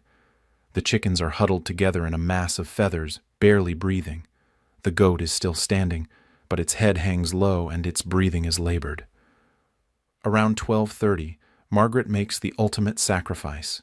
She begins removing her own clothes, feeding them piece by piece to the dying fire. First her outer cloak, then her woolen dress, then even her linen undergarments. She's left wearing only her shift, her body exposed to the killing cold, but the burning clothes provide precious minutes of warmth for her children. It's an act of pure maternal love, the kind of sacrifice that defines the human spirit at its best. She's literally burning her own protection to keep her children alive, trading her own survival for theirs without hesitation. The clothes burn quickly, but they provide enough heat to bring some color back to Mary's lips and to make John stir slightly. Agnes, seeing what her mother has done, begins removing her own clothes as well, adding them to the fire despite Margaret's protests. You try to do the same, but your hands are too damaged to manipulate the fastenings of your clothes. Margaret has to help you, her frozen fingers struggling with the leather ties and wooden buttons. Soon you're all nearly naked, huddled together around the dying fire like primitive humans in a cave. The irony isn't lost on you. Despite all the advances of medieval civilization, the great cathedrals, the complex social systems, the elaborate codes of chivalry, you've been reduced to the most basic level of human existence. You're animals fighting for survival, using the most primitive methods available to stay alive. But you're still alive, and that's something. Your family is still breathing, still clinging to existence despite the impossible odds. The fire, fed by your sacrifices, burns a little brighter for a few precious minutes. The wind continues to howl outside, and you can hear the sounds of destruction all around you. Trees falling, buildings collapsing, animals crying out in distress. Your village is being torn apart by forces beyond human control, and you're powerless to do anything but huddle in your failing shelter and hope that morning comes before the cold claims you. Around 1 o'clock, you hear a sound that chills you to the bone. Human voices crying out in the storm. Someone else is in trouble, perhaps a family whose shelter has failed completely, wandering in the deadly cold looking for help. But there's nothing you can do for them. You can barely keep your own family alive, let alone help others. The voices grow fainter and then disappear entirely, swallowed by the wind. You'll never know who they were or what happened to them, but you can guess. In conditions like these, exposure kills quickly. They probably have minutes left to live, if they're not dead already. Your own situation continues to deteriorate. The fire is down to its last few coals, and you have nothing left to burn except the wooden frame of your bed. Margaret looks at it longingly, knowing that it would provide perhaps an hour of heat, but also knowing that without it, you'd be sleeping directly on the frozen ground. The decision is made for her when another section of the roof collapses, this one directly above the bed. Snow pours in, and the wooden frame is quickly buried under a pile of frozen debris. Even if you could dig it out, it would be too wet to burn effectively. You're down to your last resources now, body heat and whatever protection your failing shelter can provide. Margaret pulls all of you closer together, creating a tight huddle of human bodies in a desperate attempt to conserve warmth. The children are in the center, with you and Margaret on the outside providing what protection you can. The animals, those that are still alive, press close as well. The goat actually lies down next to the family group, its warm body adding precious heat to the collective effort. Even some of the chickens, driven by instinct, huddle against your legs. This is survival at its most basic level, a group of living beings pressed together against the darkness, sharing whatever warmth they can generate, refusing to surrender to the forces that would destroy them. It's not dignified, it's not comfortable, but it might be enough to see you through to dawn. The church bell tolls 1 o'clock, though the sound is barely audible above the storm. You've been fighting this battle for 7 hours now, and you still have 5 more to go. The night feels endless, a frozen eternity of suffering that stretches ahead of you like a prison sentence. But you're still alive. Your family is still breathing. The fire may be dying, your shelter may be failing, but the human spirit burns on, fueled by love and hope and the stubborn refusal to accept defeat. The wind howls louder, the cold grows more intense, but you continue to fight. Because in the end, that's all you can do. Fight for every breath, every heartbeat, every moment of life that you can steal from the darkness. The night is far from over, but you've made it this far. And sometimes, in the depths of medieval winter, that's victory enough. Around 1:30, something changes. The wind, which has been howling with constant fury for hours, begins to shift direction. Instead of coming from the north, bringing the full force of the Arctic cold, it starts to come from the west, carrying with it a slightly different quality of air. It's still brutally cold, still life-threatening, but there's a subtle difference that gives you a tiny spark of hope. Perhaps the worst of the storm is passing. Perhaps the temperature has bottomed out and will begin to rise, however slightly, as dawn approaches. But that's still hours away, and you're not sure you have hours left. Your body temperature has dropped so low that your heart is struggling to maintain circulation. Your breathing has become so shallow that Margaret has to put her ear to your chest to make sure you're still alive. Your children are in even worse condition. Mary hasn't moved in over 2 hours, and you're not sure she's still breathing. John's pulse is barely detectable, and his skin has taken on the waxy pallor that precedes death. Agnes is still conscious, but barely, her eyes unfocused and her speech slurred. This is when you begin to prepare for the possibility that not all of you will see the morning. It's a thought too terrible to contemplate, but medieval life has taught you to face harsh realities without flinching. Death is always present, always waiting, and winter nights like this are when it comes calling. Margaret seems to sense your thoughts. She looks at you with eyes full of love and sorrow, and you can see that she's thinking the same thing. How do you say goodbye to your children? How do you prepare them for a journey they're too young to understand? But you're not dead yet. You're still fighting, still breathing, still hoping against hope that somehow, some way, you'll find the strength to make it through the remaining hours until dawn. The fire is nothing but glowing coals now, providing barely enough light to see each other's faces. But those faces are still alive, still animated by the spark of human consciousness that refuses to be extinguished. You close your eyes and gather what strength you have left. The night is far from over, and the worst may yet be to come. But you've survived this long, and that gives you hope that you might survive a little longer. The wind continues to howl, the cold continues to bite, but the human spirit burns on. And sometimes in the darkest hours of the medieval night, that spirit is all that stands between life and death. The church bell tolls 2 o'clock, its bronze voice barely a whisper in the howling wind. You've been fighting this battle for 8 hours now, and your body is beginning to surrender to forces beyond your control. The cold has penetrated so deeply into your core that you can no longer generate heat through muscle contractions. Your shivering has stopped entirely, not because you're warmer, but because your body no longer has the energy to shiver. Margaret lies pressed against you, her body as cold as your own.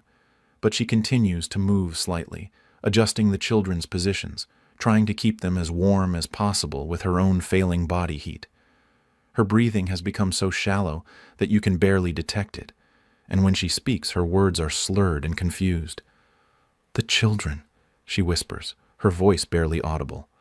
Are they still—" You try to check on them, but your hands are completely useless now. You can't feel anything with your fingers, can't grip or manipulate anything. Instead, you press your face against each child in turn, trying to detect the faint warmth of breath, the subtle rise and fall of their chests. Mary is still alive, but barely.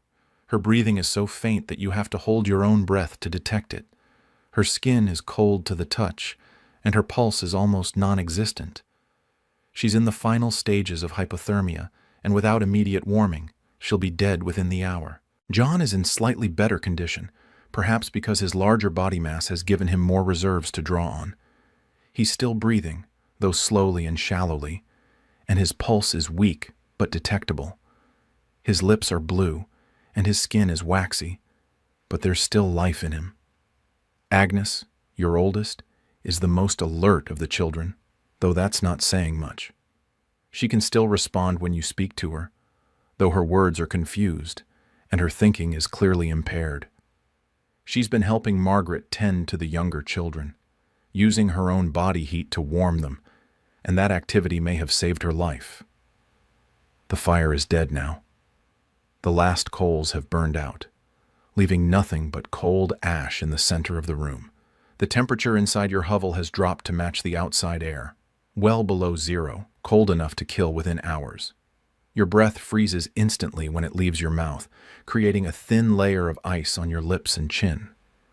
The hole in your roof has grown larger throughout the night, and snow is now accumulating inside the room in significant drifts.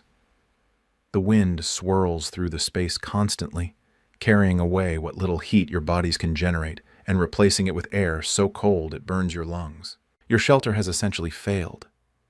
What began the evening as a crude but functional dwelling has been reduced to little more than a partial windbreak. The walls are crumbling, the roof is collapsing, and the floor is covered with snow and debris. You're essentially camping in the ruins of your own home. But you're still alive, and that's something. Your family is still breathing, still clinging to existence despite the impossible odds. The human body's ability to survive extreme conditions is remarkable, and you're pushing those limits to their absolute breaking point. Around 2:15, you hear a sound that makes your heart race. Footsteps in the snow outside your hovel. Someone is moving around in the storm, and for a moment you wonder if it might be help, perhaps a neighbor checking on your family or a lord's man making rounds to assess the damage. But the footsteps are wrong. Too light, too quick, too purposeful for someone struggling through a blizzard. And then you realize what you're hearing. Looters. People are taking advantage of the chaos to rob the homes of families who may not survive the night. The footsteps pause outside your door, and you hear voices, low, urgent whispers that you can't quite make out over the wind. Your heart pounds as you realize that your family, in your weakened state, would be completely helpless against even a single healthy adult. Margaret seems to sense the danger as well. She pulls the children closer and tries to make your family group as small and inconspicuous as possible. In the darkness of your hovel, with the fire dead and snow covering everything, you might be mistaken for a pile of debris or abandoned belongings. The voices continue for several minutes, and you hear the sound of someone testing your door.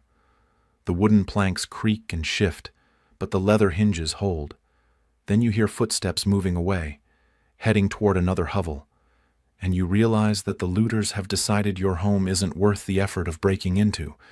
It's a small mercy, but in your current condition, even small mercies are precious. You don't have the strength to fight off intruders, and your family's few possessions, meager as they are, represent the difference between survival and starvation if you make it through the night. The incident reminds you of another harsh reality of medieval life. In times of crisis, the social bonds that normally hold communities together can break down completely. Neighbors who would normally help each other become competitors for scarce resources. The strong prey on the weak, and survival becomes a matter of individual cunning rather than collective effort. Your village, which seemed like a community during the day, has become a collection of isolated families fighting their own desperate battles against the elements. Some will survive, others won't, and by morning the social landscape will have changed forever. Around 2:30, you begin to experience something that medieval people called the final warming, a phenomenon that occurs in the last stages of hypothermia. Your body, in a desperate attempt to preserve life, redirects blood from your extremities back to your core organs. For a few minutes, you actually feel warmer, and your thinking becomes clearer. It's a cruel trick of physiology, because this warming sensation is actually a sign that death is imminent. Your body is making one last attempt to keep your vital organs functioning, but it's a temporary measure at best. Once this final surge of warmth passes, your core temperature will drop below the point of no return. But for these few precious minutes, you're more alert than you've been all night. You can think clearly, speak coherently, and assess your situation with brutal honesty. And what you see is not encouraging. Your family is dying. Mary is barely breathing, her pulse so weak that you can hardly detect it. John is unconscious, his body temperature so low that his skin feels like ice. Agnes is still responsive, but her condition is deteriorating rapidly. Margaret is in the worst shape of all. She's been using her own body heat to warm the children throughout the night, sacrificing her own survival for theirs. Her core temperature has dropped dangerously low, and she's showing signs of severe hypothermia, confusion, slurred speech, and the telltale drowsiness that precedes unconsciousness. You realize that you need to make some hard decisions. With no fuel left to burn and no way to generate heat, your family's survival depends entirely on body heat and whatever protection you can provide for each other. But with 4 people and limited warmth to share, not everyone may survive. The mathematics of survival are brutal and unforgiving. The children, with their smaller body mass, lose heat faster than adults, but they also require less energy to keep warm. Margaret, despite being an adult, has depleted her reserves caring for the children. You, with your injured hands and exhausted body, may not have much to contribute. In medieval times, these kinds of calculations were a grim reality. Families facing starvation had to decide which members were most likely to survive and focus their limited resources accordingly. It's a choice no human being should have to make, but extreme circumstances sometimes demand extreme measures. But you're not ready to make that choice yet. As long as there's breath in your body, you'll continue fighting for all of your family members.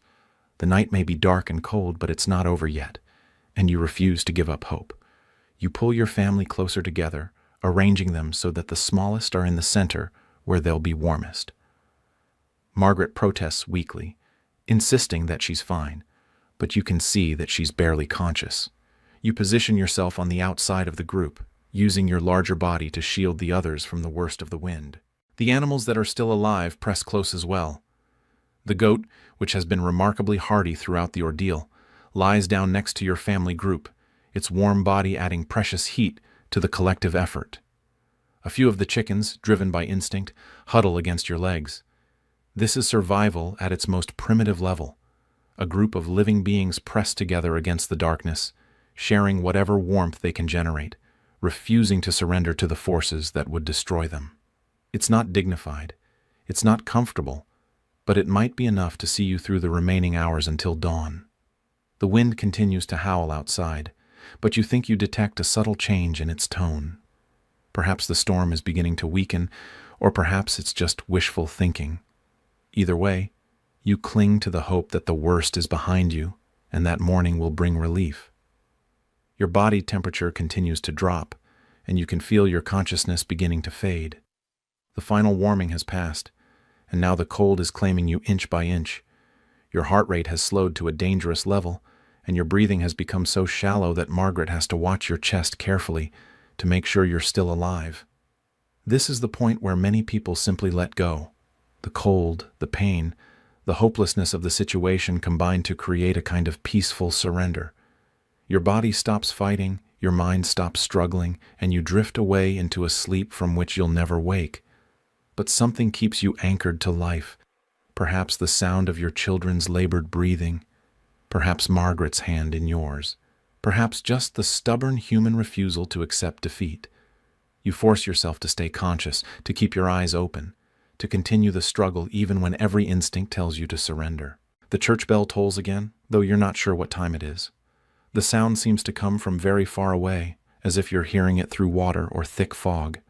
Your perception of time and space is becoming distorted, another sign that your brain is being deprived of oxygen. But you're still here, still breathing, still fighting. Your family is still alive, still clinging to existence despite the impossible odds. And somewhere in the distance, though it seems impossibly far away, dawn is approaching. The night is not over yet, but you've survived this long. In a world where death is always just one cold night away, that's an achievement worth celebrating. You close your eyes for a moment, not to sleep but to gather your strength for the hours ahead. The wind howls, the cold bites, but the human spirit endures. And sometimes, in the darkest hours of the medieval night, that's enough. The church bell tolls 2 o'clock, though the sound seems to come from another world entirely. You're no longer sure if you're hearing it with your ears, or if it's just an echo in your failing consciousness. Time has become meaningless in this frozen hell where seconds stretch like hours, and hours compress into moments of crystalline clarity, followed by long periods of confused darkness. Your body has entered the final stages of hypothermia. Your core temperature has dropped below 85 degrees Fahrenheit, and your body is shutting down system by system in a desperate attempt to preserve whatever life remains. Your heart beats perhaps 30 times per minute, so slowly that the pauses between beats feel like small deaths. Your breathing has become so shallow that Margaret has to put her ear to your chest to detect any movement at all. The final warming you experienced earlier has passed, leaving you colder than you've ever been in your life. Your skin has taken on a waxy gray pallor, and your lips have turned blue-black. When Margaret touches your face, her fingers leave white impressions that take long seconds to fill with blood again, a sign that your circulation has slowed to a crawl. Your children are in even worse condition. Little Mary hasn't moved in over 3 hours, and you're no longer certain she's alive. Her breathing, if it continues at all, is so faint as to be undetectable. Her skin feels like ice, and her pulse has disappeared entirely. She may have already slipped away while you were focused on your own struggle for survival. John lies motionless beside his sister, his small body curled into a tight ball in an instinctive attempt to conserve heat. His lips are blue, his skin is pale, and his breathing comes in irregular gasps separated by long, terrifying pauses. Each breath might be his last, and you find yourself counting the seconds between them, willing him to take another. Agnes, your oldest, is still conscious but barely. She responds when you speak to her, but her words are slurred and confused. She keeps asking about the fire, wondering why it's so cold, not understanding that the fire died hours ago, and that you have nothing left to burn. Her mind is retreating from the harsh reality of your situation, seeking refuge in memories of warmer times. Margaret continues to fight with the fierce determination of a mother protecting her young, but she's losing the battle.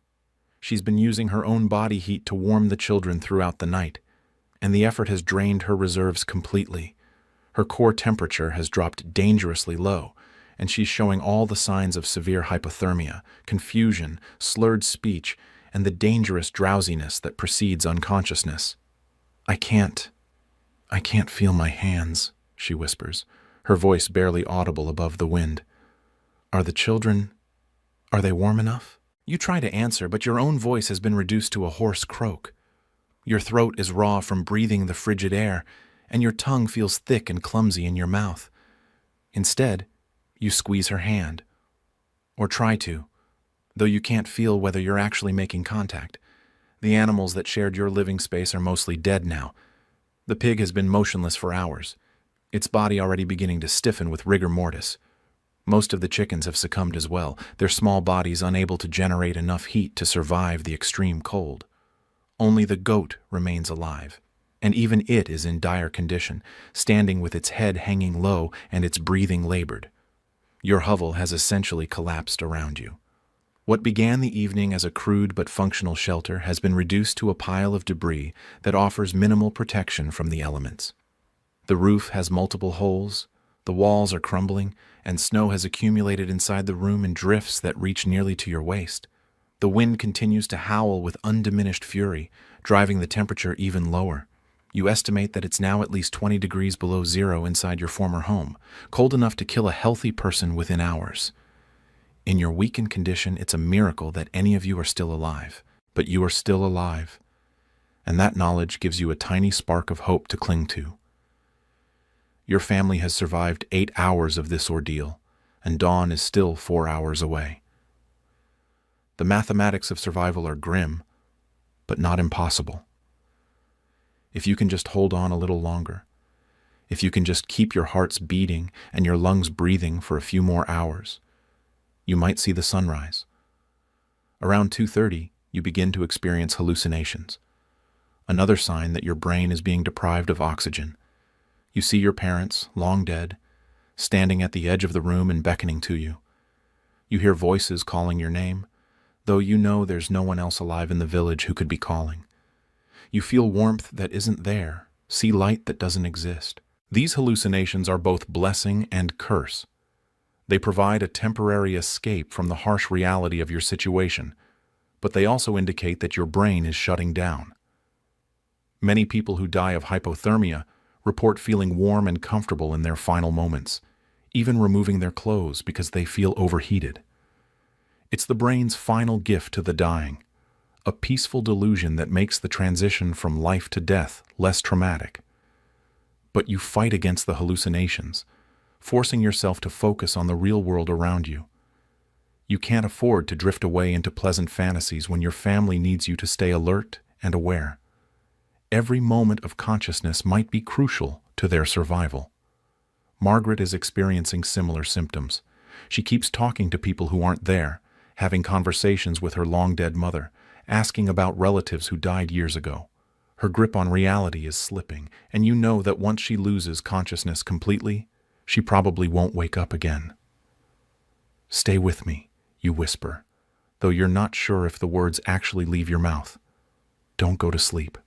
Keep talking to me." She tries to respond, but her words are increasingly incoherent. She's drifting in and out of consciousness, and each time she fades, it takes longer for her to come back. You know that you're losing her, just as you may have already lost Mary. The thought of losing your family is almost unbearable, but you force yourself to face it. In medieval times, death is a constant companion, and winter nights like this are when it comes calling. You've seen entire families wiped out by cold, disease, or starvation. You've buried neighbors, friends, even your own siblings. Death is not a stranger. It's an old acquaintance who's finally come for you. But you're not ready to go quietly. As long as there's breath in your body, you'll continue fighting for your family's survival. You pull them closer, arranging their bodies to maximize heat retention, using your own failing strength to shield them from the worst of the wind that continues to pour through the gaps in your collapsed shelter. Around 3 o'clock, something remarkable happens. The wind, which has been howling with constant fury for over 9 hours, begins to diminish slightly. It's still brutally cold, still life-threatening, but the relentless battering of your hovel eases just enough to give you a moment's respite. You're not sure if this is real or another hallucination, but you choose to believe it's real. Perhaps the storm is finally beginning to weaken. Perhaps the worst is behind you, and dawn will bring not just light but relief from this frozen hell.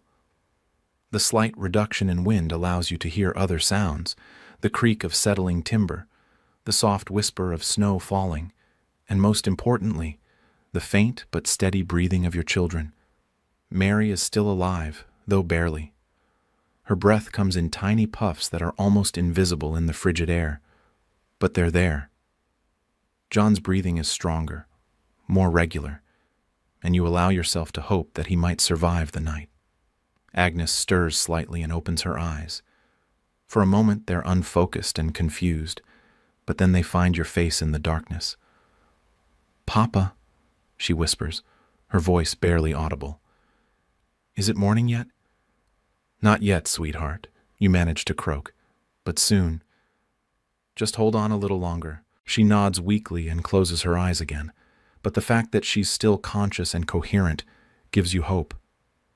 If Agnes can survive, perhaps the others can too. Perhaps your family will see another dawn after all. Margaret seems to rally slightly as well. The reduction in wind has allowed the small space to retain a tiny bit more heat, and her breathing becomes slightly less labored. She's still in critical condition, but she's fighting, and that's all you can ask for. You try to take inventory of your situation. Your shelter has failed completely, but the storm may be weakening. Your fuel is gone, but your bodies are still generating some heat. Your food is exhausted, but you won't need to eat if you don't survive the night. Most importantly, your family is still alive, still breathing, still clinging to existence despite the impossible odds. The church bell tolls 3 o'clock, and this time you're certain you hear it clearly. The sound carries better in the slightly calmer air, and it serves as a reminder that time is passing, that dawn is approaching, that you just need to hold on a little longer. 3 hours until sunrise. 3 hours until the temperature begins to rise, however slightly. 3 hours until help might arrive, until neighbors might venture out to check on each other, until the long night finally ends. But 3 hours is still an eternity when you're fighting for your life. Your body temperature continues to drop, and you can feel your consciousness fading in and out like a candle flame in a draft. Your heart beats so slowly that you sometimes wonder if it's stopped altogether, only to feel it resume its sluggish rhythm after what seems like minutes. Around 3:30, you hear a sound that makes your heart race. Voices outside, calling through the storm. At first you think it might be another hallucination, but then you hear them again, closer this time. Someone is moving through the village, checking on the survivors. "Help!" you try to call out, but your voice is too weak to carry beyond the walls of your hovel. You try again, putting every ounce of strength you have left into the effort. "Help us!" Margaret hears the voices too, and she tries to add her voice to yours. Together you manage to create enough sound to attract attention. The voices grow closer, and you hear footsteps crunching through the snow outside your door. "Is someone in there?" a voice calls. You recognize it as Father Benedict, the village priest. He's making rounds, checking on his parishioners, performing the grim duty of counting the living and the dead. "Yes," you manage to gasp. "We're alive. Please help us." You hear the sound of debris being moved aside, and then the door, or what's left of it, creaks open. A figure appears in the doorway, wrapped in a thick cloak and carrying a lantern that seems blindingly bright after hours of darkness. Father Benedict takes one look at your family huddled together in the ruins of your home and crosses himself. "Sweet Mary, Mother of God," he whispers, "how are you still alive?" He steps carefully into the room, avoiding the worst of the debris, and kneels beside your family. His lantern casts dancing shadows on the walls, and the small flame inside provides the first real warmth you've felt in hours. "We need to get you to the church," he says, his voice urgent. "It's the only building in the village that's still intact. There's a fire there and other survivors." The thought of warmth, of shelter, of being around other living people gives you strength you didn't know you still possessed, but you're not sure you can move. Your body has been in the same position for hours, and your muscles have stiffened with cold and exhaustion. Father Benedict seems to understand your condition. "I'll get help," he says. "There are other men at the church. We'll carry you there." He disappears back into the storm, and you're left alone with your family again. But now there's hope, real, tangible hope, that you might survive this ordeal. Help is coming, warmth is waiting, and dawn is only a few hours away. Margaret squeezes your hand weakly. "We're going to make it," she whispers, and for the first time all night, you believe her. The next hour passes in a blur of activity. Father Benedict returns with 3 other men, survivors from other parts of the village who have taken shelter in the stone church. They work quickly and efficiently, wrapping your family in whatever blankets and cloaks they can find, then carefully lifting you from the ruins of your home. The journey to the church is only a few hundred yards, but it feels like miles. The men struggle through the deep snow, carrying your family like precious cargo. The wind is still fierce and the cold is still deadly, but you're moving toward warmth and safety. The church, when you finally reach it, seems like a vision of paradise. The stone walls have held against the storm, and a large fire burns in a brazier near the altar. Perhaps 20 other villagers are huddled inside, the survivors of a night that has claimed many lives. You're placed near the fire, and the warmth hits you like a physical blow. After hours of bone-deep cold, the heat is almost painful, but it's the most wonderful pain you've ever experienced.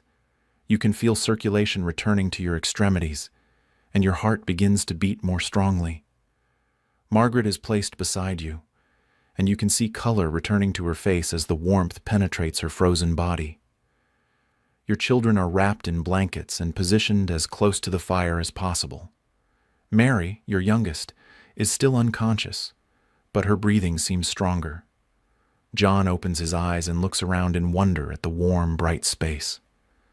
Agnes actually manages a weak smile. Father Benedict brings you a cup of warm broth, thin and watery but hot and nourishing. You sip it slowly, feeling the liquid warm your throat and stomach. It's the first food you've had in over 12 hours, and it tastes better than any feast you've ever imagined. As the warmth penetrates your body and your strength begins to return, you look around at the other survivors. You recognize most of them, neighbors, friends, people you've known all your life. But there are faces missing, families that didn't make it through the night. Thomas, your neighbor whose wife died in childbirth, is not among the survivors. Neither are his 3 young children. The old woman who lived alone at the edge of the village is gone. An entire family from the other side of town, parents and 4 children, are absent. The storm has taken its toll. Of the perhaps 60 people who lived in your village yesterday, only about 20 remain. The others have been claimed by the cold, the wind, and the collapse of their inadequate shelters. It's a catastrophe of medieval proportions, the kind of disaster that can wipe out entire communities in a single night. But you're alive. Your family is alive. Against all odds, you've survived one of the worst winter storms in living memory. Your hands may be permanently damaged, your home may be destroyed, but you're breathing, you're warm, and you're together. The church bell tolls 4 o'clock, and you realize that you've been fighting for your life for 10 hours. 10 hours of cold, fear, and desperation that have tested every limit of human endurance. But you've passed the test. You've proven that the human spirit, when fueled by love and determination, can overcome even the most impossible odds. Around 4:30, you notice that the sound of the wind is diminishing further. The storm that has raged all night is finally beginning to weaken. Through the small windows of the church, you can see that the snow has stopped falling, and the sky is beginning to lighten slightly in the east. Dawn is still more than an hour away, but you can sense its approach. The longest night of your life is finally coming to an end, and with it comes the promise of warmth, light, and hope for the future. Margaret takes your hand in hers, and you can feel that her fingers are warm again. "We made it," she whispers, tears streaming down her face. "We actually made it." You nod, too exhausted and overwhelmed to speak. You've survived a night that would have killed most people, a night that did kill many of your neighbors and friends. You've learned things about yourself and your family that you never knew, depths of courage and endurance that you never suspected you possessed. Your children are recovering as well. Mary is still weak, but she's conscious now and able to sip small amounts of broth. John is sitting up, looking around at the other survivors with wide eyes. Agnes is helping Father Benedict tend to some of the other injured villagers, her natural compassion overcoming her own exhaustion. As the night slowly gives way to dawn, you reflect on what you've experienced. You've seen the worst that medieval winter can offer. cold that kills, storms that destroy, conditions that reduce human beings to their most basic survival instincts. But you've also seen the best of humanity. The love of a mother willing to sacrifice everything for her children, the courage of a father who refuses to give up, the compassion of neighbors who risk their own lives to help others. The church bell tolls 5 o'clock, and you can see definite signs of dawn approaching. The sky is lightening in the east, and the wind has dropped to a whisper. The temperature is still well below freezing, but it's no longer the killing cold of the deep night. You've survived. Your family has survived. It's been the longest, coldest, most terrifying night of your life, but it's almost over. Soon the sun will rise, the temperature will begin to climb, and the work of rebuilding your lives can begin. But for now you're content to sit by the fire, holding your wife's hand, watching your children recover their strength, and marveling at the simple fact that you're all still alive. In a world where death is always just one cold night away, that's a miracle worth celebrating. The wind continues to die down, and through the church windows, you can see the first faint glimmers of dawn on the horizon. The night that nearly killed you is finally ending, and with it comes the promise of a new day, a new chance, a new beginning. You close your eyes and offer a silent prayer of gratitude. You've been tested by forces beyond human control, and you've emerged victorious. Battered, exhausted, and forever changed, but victorious nonetheless. The medieval winter has done its worst, and you've survived. That's an achievement that will stay with you for the rest of your life, however long that might be. You've learned that the human spirit, when pushed to its absolute limits, can endure almost anything. And sometimes in the darkest hours of the longest nights, that knowledge is enough to keep you going until the dawn finally comes. The church bell tolls 6 o'clock, and for the first time in 12 hours the sound brings hope instead of dread.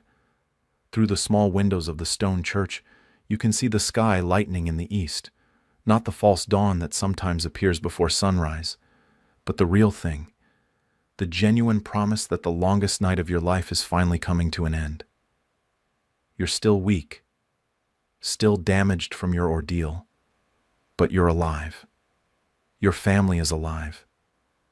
Against odds that seemed impossible just hours ago, you've all survived a medieval winter night that claimed the lives of more than half your village.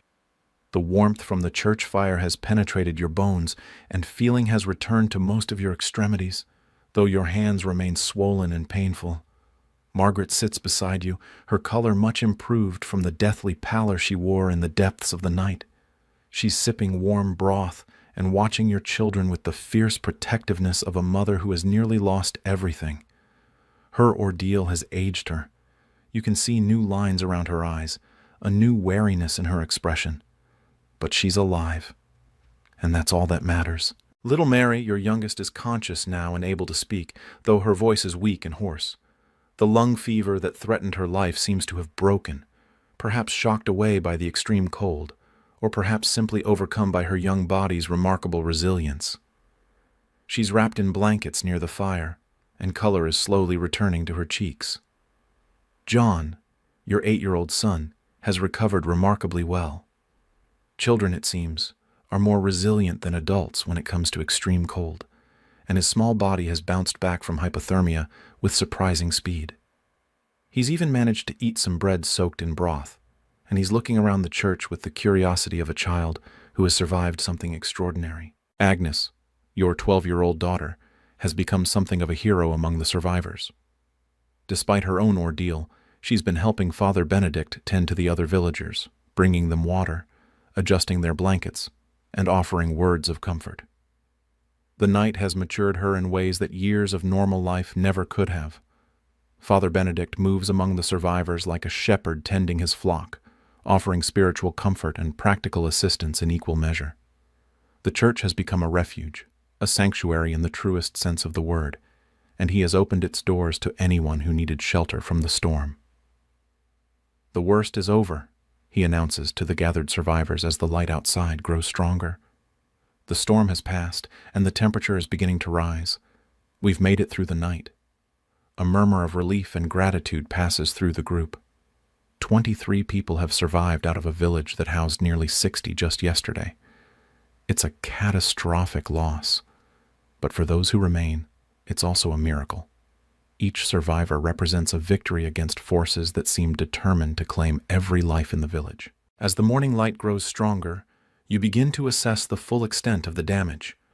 Through the church windows, you can see that your village has been devastated.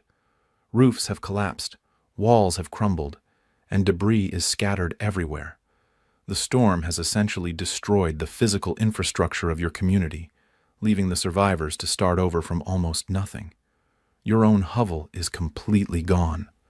Where your home stood yesterday, there's now just a pile of rubble partially buried under snow. Everything you owned, your few possessions, your tools, your winter food stores, has been destroyed or scattered by the wind. You're alive, but you're also homeless and destitute. But you're not alone in your loss. Every survivor in the church has lost their home, their possessions, their livelihood. The storm has been an equalizer, reducing everyone to the same basic level of need. Rich or poor, young or old, everyone who survived the night now faces the same challenge: how to rebuild their lives from nothing. Around 6:30, as the light outside grows stronger, Father Benedict organizes the survivors into groups. The able-bodied will venture out to search for other survivors and to assess the damage. The injured and weak will remain in the church, which will serve as a temporary shelter until more permanent arrangements can be made. You want to help with the search, but your damaged hands make you more liability than asset. Instead, you remain by the fire with Margaret and the children, slowly regaining your strength and marveling at the simple fact that you're all still breathing. The search parties return throughout the morning with grim news. Thomas, your neighbor, and his 3 children have been found frozen to death in the ruins of their home. The old woman who lived alone at the edge of the village is gone, her body discovered buried under the collapsed roof of her hovel. An entire family from the other side of town, parents and 4 children, perished when their shelter failed completely. The death toll continues to mount as more bodies are discovered. By mid-morning, it's clear that the village has lost nearly 2/3 of its population. Families have been wiped out entirely, bloodlines ended, generations of accumulated knowledge and experience lost forever. But there are also miraculous survivals. A baby, barely 6 months old, is found alive in the ruins of a collapsed house, somehow protected by the bodies of his parents who died shielding him from the cold. An elderly man, who everyone assumed was dead, emerges from a root cellar where he spent the night, weak but alive. Each discovery, whether of life or death, adds to the complex tapestry of survival and loss that defines this morning after. The village that existed yesterday is gone forever, but something new is being born from its ashes, a community of survivors bound together by shared trauma and mutual dependence. Around 7 o'clock, as the sun finally crests the horizon and sends its pale light across the devastated landscape, you venture outside the church for the first time since your rescue. The sight that greets you is both heartbreaking and awe-inspiring. The storm has transformed your familiar village into an alien landscape. Snow drifts reach the eaves of the few buildings still standing. Trees that have stood for decades have been uprooted and tossed about like twigs. The carefully maintained boundaries between properties have been erased, replaced by a chaotic jumble of debris and destruction. But the sun is shining. The wind has died to a gentle breeze. The temperature, while still well below freezing, feels almost warm compared to the killing cold of the night. You can hear birds singing in the distance, a sound that seemed impossible just hours ago when the world was nothing but howling wind and deadly cold. Your damaged hands throb in the morning air, and you know that you'll probably lose at least 2 fingers to frostbite. The injury will make it difficult to work, to provide for your family, to rebuild your life. But you're alive to worry about such things, and that makes even the pain a blessing. Margaret emerges from the church behind you, carrying Mary in her arms. Your youngest daughter is still weak, but she's alert and responsive. She looks around at the transformed landscape with wide eyes, too young to fully understand what has happened, but old enough to sense that something momentous has occurred. "It's beautiful," she whispers, and you realize she's right. Despite the destruction, despite the loss of life, despite the enormous challenges that lie ahead, there is something beautiful about this morning.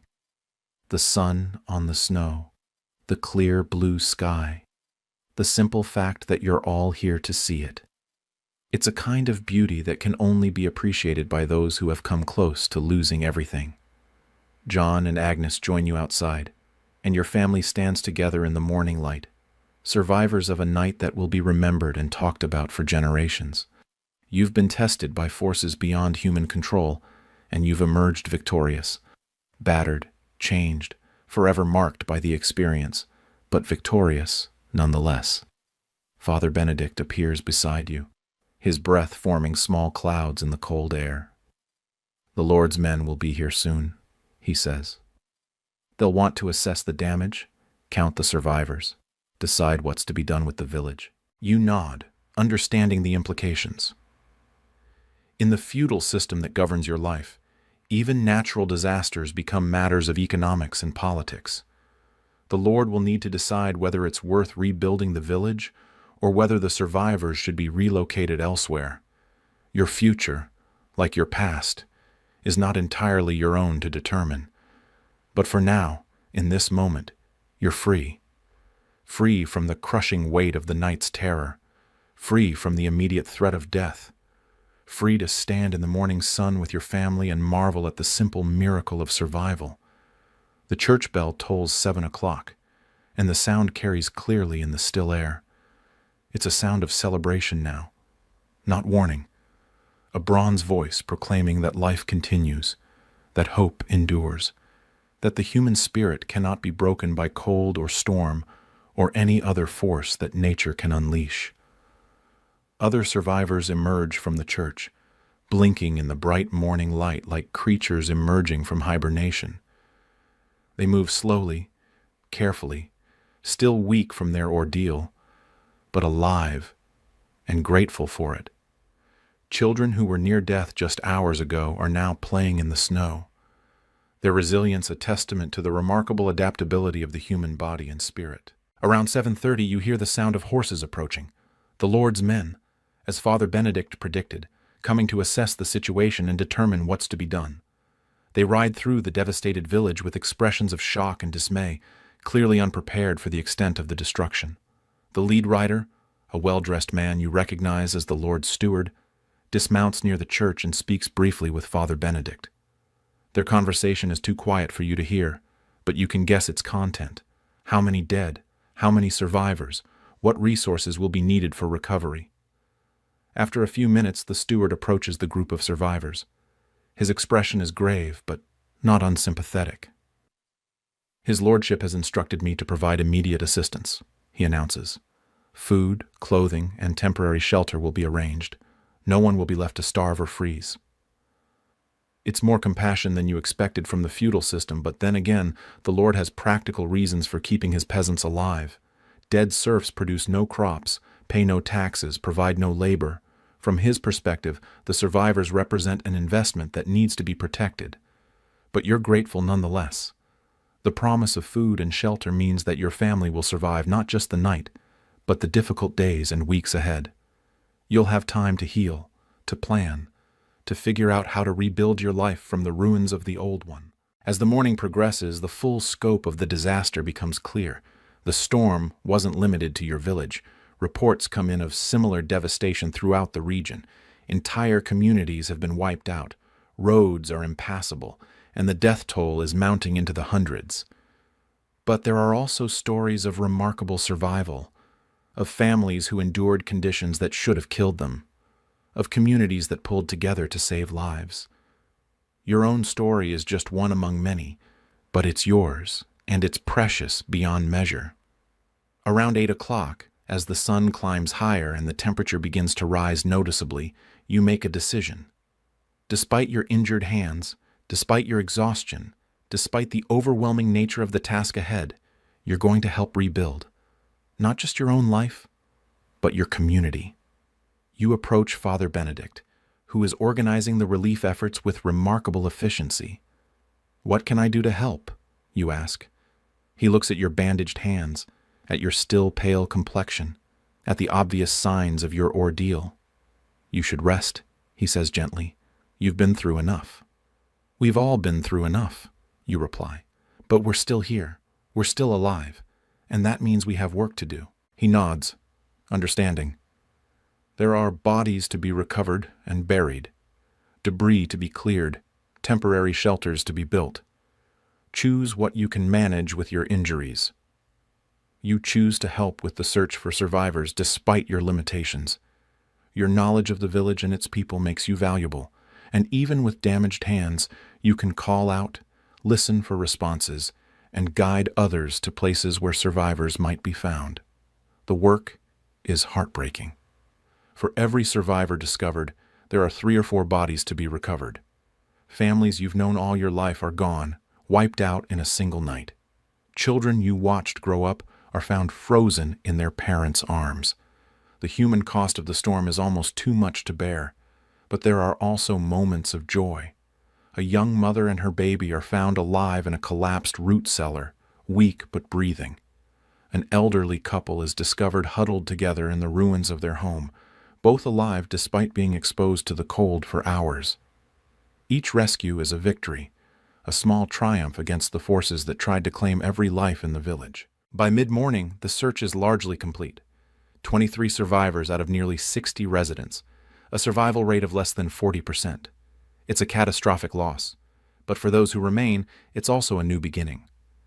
The Lord's men have brought wagons full of supplies, food, blankets, tools, and materials for temporary shelters. The survivors are organized into work groups, each with specific tasks. Despite the devastation, despite the loss of life, the work of rebuilding has already begun. You find yourself assigned to a group tasked with clearing debris from the main road through the village.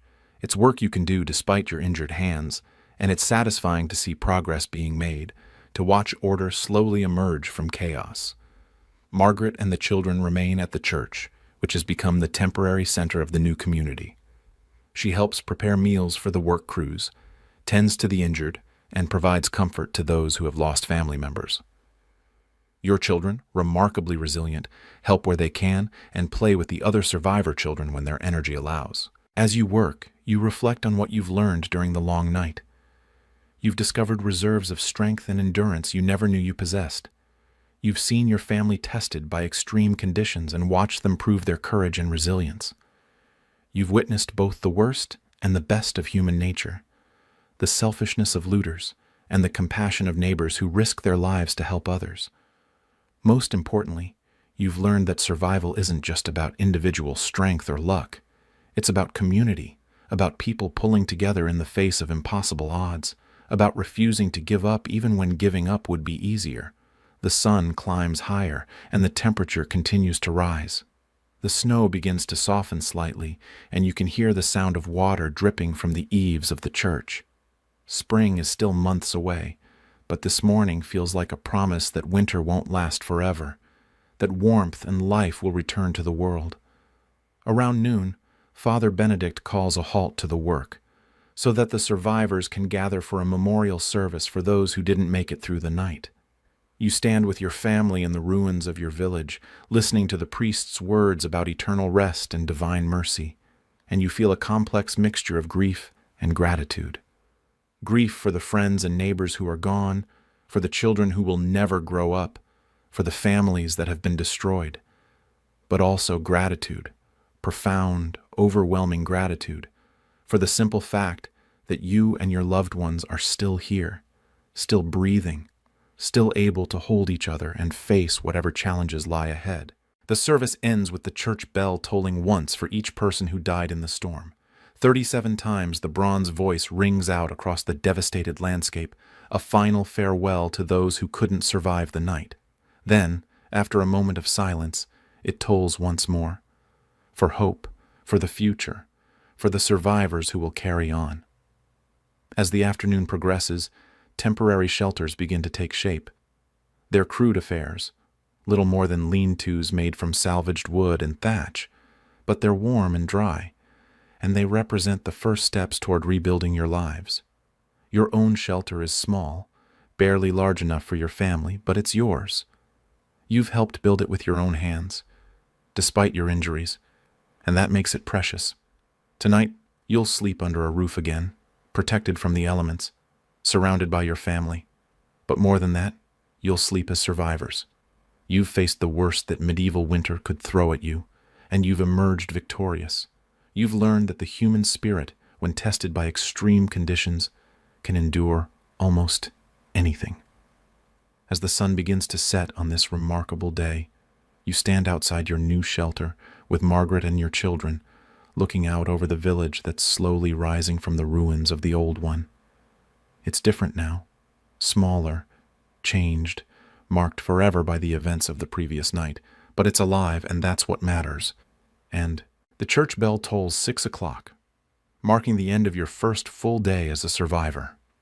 In 12 hours, you've gone from the brink of death to the beginning of a new life. It's been the longest day of your existence, but also perhaps the most meaningful. You've learned things about yourself and your family that you never knew. You've discovered depths of courage and endurance that you never suspected you possessed. You've seen the worst and best of human nature, often in the same person, sometimes in yourself. Most importantly, you've learned that survival isn't just about making it through the night.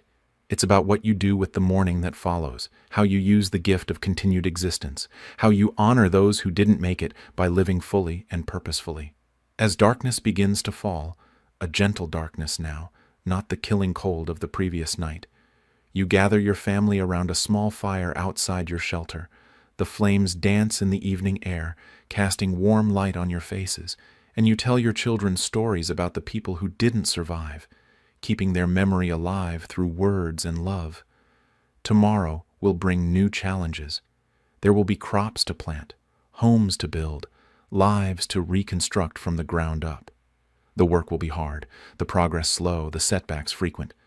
But tonight, you're content to sit by the fire with your family, marveling at the simple miracle of being alive. You wouldn't have lasted one night in a medieval peasant's winter, not the way you lived it, not with the resources you had, not under the conditions you faced, but somehow, impossibly, you did last.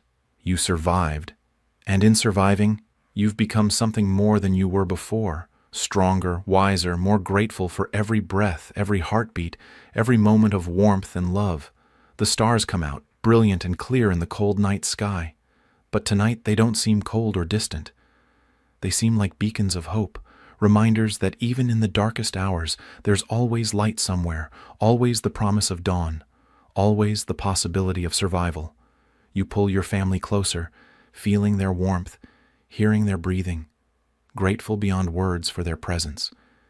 You've been tested by forces beyond human control, and you've emerged victorious. Not unscathed, not unchanged, but victorious nonetheless. And that, in the end, is enough. More than enough. It's everything. And there we have it. One night in a medieval peasant's winter that would absolutely destroy any modern person. From the moment the sun set on that January evening in 1347 to the dawn that seemed like it might never come, we've experienced 12 hours of pure survival horror that makes our worst winter nights seem like tropical vacations. We've journeyed through the crushing reality of medieval winter, the inadequate shelter, the complete absence of heating, the constant threat of hypothermia and death. We've seen how a single winter storm could wipe out entire communities, how families could freeze to death in their own homes, how survival often came down to nothing more than shared body heat and sheer determination. This wasn't the romanticized medieval world of Hollywood movies or fantasy novels. This was reality, harsh, unforgiving, and utterly indifferent to human suffering. The knights in shining armor, the grand feasts, the cozy taverns with roaring fires, those were the experiences of perhaps 1% of the population. For everyone else, winter was a season of death, a test of endurance that many failed. But perhaps most remarkably, people survived. They found ways to endure conditions that would kill most modern humans within hours. They developed strategies, built communities, and created support systems that helped them make it through the darkest nights. Their suffering wasn't meaningless. It was the foundation upon which our comfortable modern lives were built. The family in our story represents millions of medieval peasants who faced similar ordeals. Some survived, others didn't. But all of them showed a resilience and determination that's almost impossible to comprehend from our modern perspective. They lived on the absolute edge of survival, where a single cold night could mean the difference between life and death. So the next time you adjust your thermostat, pull on a warm coat, or complain about a chilly evening, remember the medieval peasant family that nearly froze to death in their own home. Remember the countless millions who lived and died in similar circumstances, whose struggles and sacrifices made our comfortable modern lives possible. Their stories deserve to be told, their suffering acknowledged, and their incredible resilience celebrated. Because in the end, they were us, human beings trying to make the best of impossible circumstances, finding love and meaning in the darkest of times, and never giving up hope that tomorrow might be just a little bit warmer than today. Thanks for joining me on this journey through one of history's most brutal experiences. If you enjoyed this deep dive into medieval winter survival, let me know in the comments, and don't forget to like and subscribe if you want to see more content like this. Until next time, stay warm and be grateful for the heated world we live in today.